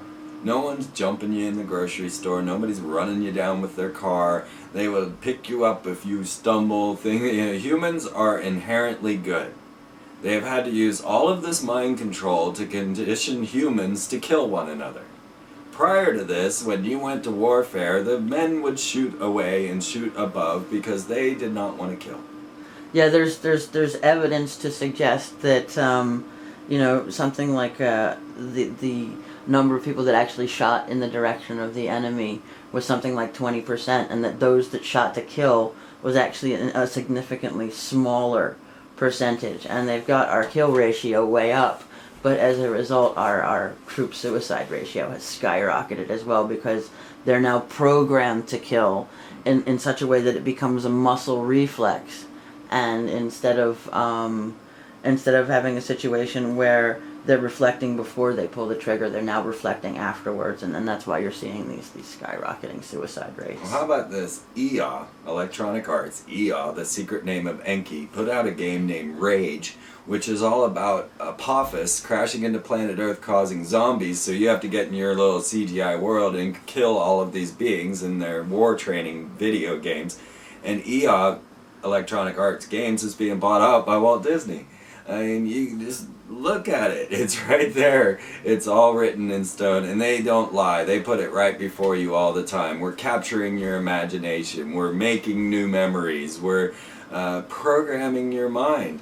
And so what we need to recognize, first of all, is that civilization is not the outcome of human endeavor. It is not the outcome of all of us collectively deciding what the world shall be and what directions it will go. It is the manifestation of a minor few, about 5%, who have that kill shot within them to take the leaps and bounds of programming the rest of society through their magic and manipulation, through their illuminations, and to create the society that we are existing in. They are the culture creators. We are the poor culture that are dealing with it. And so the hardest part for someone like myself and you that are bringing the truth to the public, as weird as it is, oh my God, vaccinations will kill you, doctors are killing you, the whole list of contrivances, don't drink the fluoride, and all the things that we could scream and cry about, chemtrails over our heads, ionospheric heaters causing earthquakes and floods, oh my. We also have to know and understand and share with the rest of the public that this is a show, it's a facade, and that when you actually look around at humanity, you find loving, caring beings. You find people that have no will to kill, have no will to take the power and the domination that the psychopathic elite do, and that we are all just being conformed into a mentality through acts of prestidigitation, stage performance magic, and contracts and talismans. Now, contracts and talismans are the two basic forms of Egyptian magic. Once you start to look into that, you see that money and corporations are nothing but magic. It's a pantacle, the money. It's a spell. It has no foundation.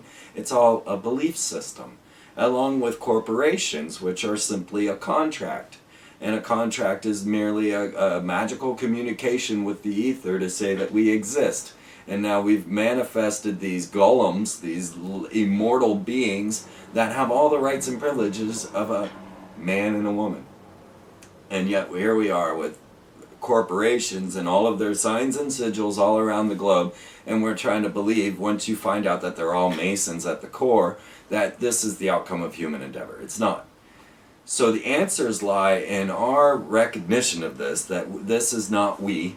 We are not this team, and we're actually under the influence and should be kind of angry, but you can move through your stages of grief. And you take it upon yourself to start to realize that the other humans are your only currency. They are your hope and your energy. And so with the other humans in mind, you work on your own control dramas. And you find the ways that you have been psychically sucking energy off of everyone else. And you learn how to withhold that and instead project your gratitude, love, and everything you've got to them so that they can raise their vibrations. So we have been conditioned to psychically suck everyone's souls because we no longer have beauty in our existence. And beauty comes from seeing two lovers meet, to seeing babies with puppies, you know, the one things that bring tears and goosebumps to your body. We've forgotten all about that in this Venusville, in our Venus-Lucifer society. We have to recondition ourselves to love one another, right? That's the hard part, because the mind pattern programming is telling you, fear these evil humans. They're going to eat you, right? And this is not the truth. Once you develop that within your soul, you'll find synchronicities start to unfold before you, and you will start to become part of a destiny, and your true soul's purpose will start to be fulfilled instead of this manipulated purpose. Money came in and said, we are going to take away your divine gratitude, because divine gratitude comes when you have a miraculous event that gives you the deer that walks before your spear, or in modern terms, the friend that comes and shares what you need. We have now succeeded the idea of gratitude with money, saying, I deserve this. I have earned this pantacle, and therefore I can have this. I want. And it's this desire, pride, and yearning for this false reality that has put the stumbling block into humanity. People say that the love of money is evil. I see money as evil. Anything that you can pay someone to do an evil deed with has sinister origins. But even outside of that concept, money takes away your very gratitude. And when I spoke with the Mayans at the pyramids, when I went to their all-night ritual, they showed us that gratitude was the solution. This was their answer. They brought together a tribe of nations, a collection of everyone. We had everybody from every continent, and yet none of us had planned that. And we show up at the meeting, and they say, oh my God, our prophecies were fulfilled. And we performed this ritual to the ancestors in gratitude to the earth and love and nature. But of course, just prior to us showing up, George W. Bush had shown up. And they told us many tales of the dark black dragon that flew over the skies when George Bush was there. And when we finished the ritual, the sun did not rise. It went all night long, but the morning was completely fog-covered, and the sun couldn't be seen until 1 in the afternoon or later. And they felt this was a complete foreboding sign. And they actually were selling off their property around the Lake Adelon, which is a bottomless lake that houses a sea monster, to the gringos to say, here, you take our this land, it's all going to be underwater. They're certain that there's major catastrophes on our way. But they were also as certain that if we as a people gathered together in ideas of gratitude and ceremony, in any way, shape, or form, we could lessen the vibrational shift that we're going through and bring about a better tomorrow through our very soul potentials. We look at the work of men like Dr. Masaru Emoto, who studies how the non-physical affects physical. And so he did the series of experiments with water. He wrote a book about it called The Message in Water. Mm-hmm. And you're talking about love and gratitude, and the interesting thing is that there's a kanji that means both love and gratitude. And that this particular thought pattern seems to produce the most beautiful effect of all of them. Wow. In the water. And that's it. The crystallization of our culture, if you will, And no one believes it's possible. They don't believe that humans could be good, and that if there weren't these rigid control centers that we would all tear one another apart. But I challenge everyone and anyone to try it. And it's hard if you have no love of your fellow man. If you take a pilgrimage and you just take a walk across the world, across the U.S., wherever you're at, and you take this pilgrimage and you watch as it unfolds before you, and then you start to recognize the synchronistic beauty of life, then you can see that this experience is real. Otherwise, synchronicity is so personal that you can't prove it to another human without them going out and seeing it for themselves. Well, it's been an amazing, amazing synchronicity, you know, and that that you and I both know Max, and Max has introduced us, and so thanks to Max Egan, and as most especially thank you to you, Freeman, for all of your incredible hospitality and for spending 2 days talking to everyone who's going to listen to the COTO report. Really, it's been brilliant. I've been loving it very much. Fantastic. And go off and have some more tea. I think that's a perfect plan. I get my thing in action. That's what's happening. To work, to play,